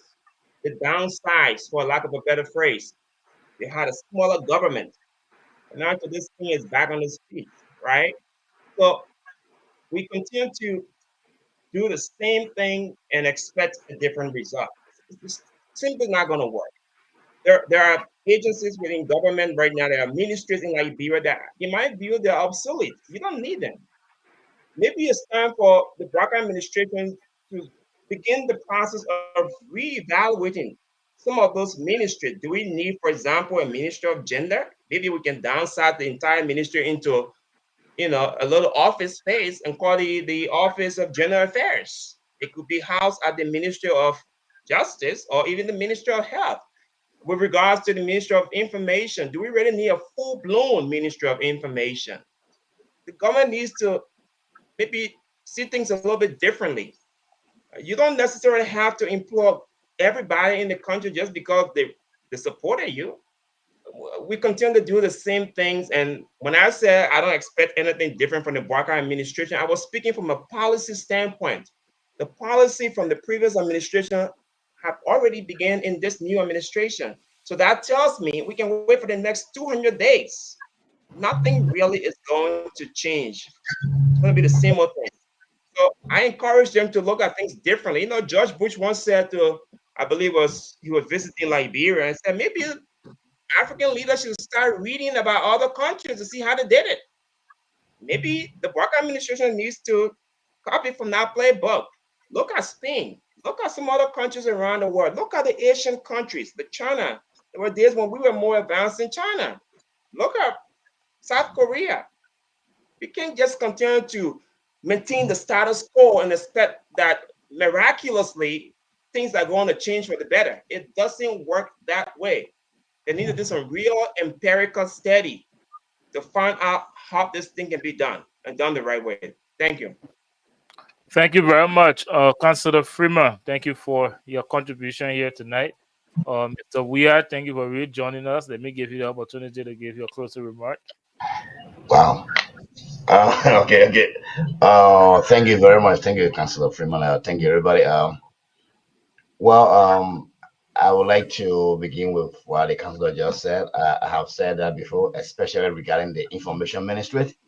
We done the information ministry because you got press secretary, all the ministry, you got Lina, you got LBS, and every ministry or agency has. Then the culture and tourism should go under internal affairs. That's what I thought it should be. Internal affairs should be for culture and tourism, non-information ministry. But I want to encourage all Liberians, especially the program administration, that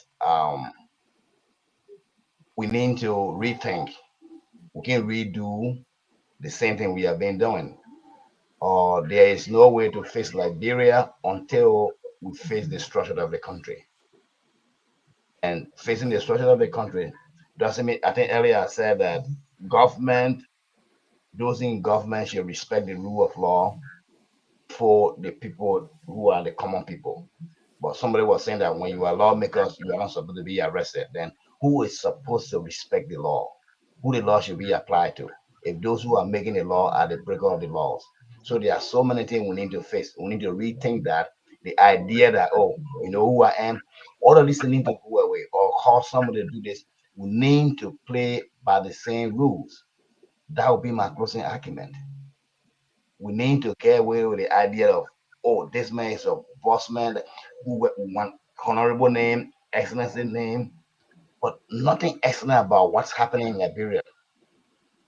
There is nothing honorable about people being hungry, people in the street doing a lot of stuff, having millions of girlfriends. So there are so many things. The thing we need to focus on is the honorable character and our institution performing excellently. That's what we need to focus on rather than this title stuff. That's my closing. Thank you to each and every one of you panelists tonight for your contribution on this show, and more importantly, thank you guys for making the adjustment to the new show time. I know we'll leave from 8 p.m. to 6 p.m. and to those of you watching us, thank you for making that adjustment for us. And again, thank you for everything, not just this episode, all of the other episodes. You guys are familiar faces here on the Hard Zone. So again, thank you so much for your contribution on this episode and every other episode. Before I draw the curtain to this, let me hear from my co-host, Mr. David Takwe, and then we will call this an episode. Mr. Takwe.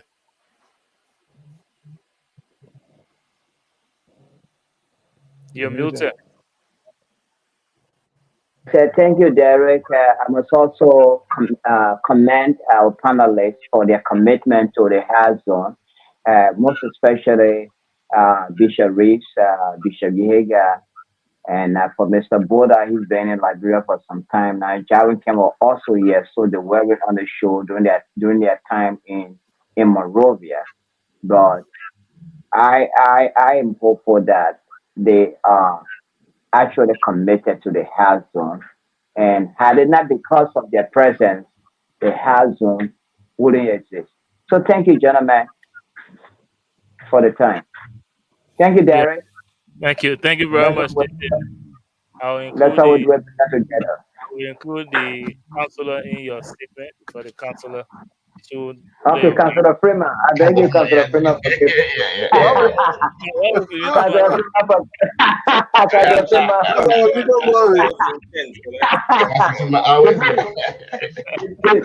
you hold me in contempt, before you hold me in contempt because your Councilor and your home in contempt.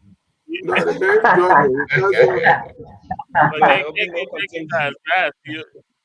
will defend you. He will defend you. He's not Joe. He will defend you.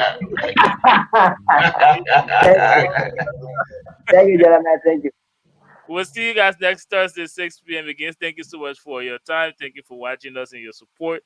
Again, we appreciate the support, and we are committed to bringing you quality content. But again, until next Thursday, 6 p.m., we have a pleasant week. Thank you.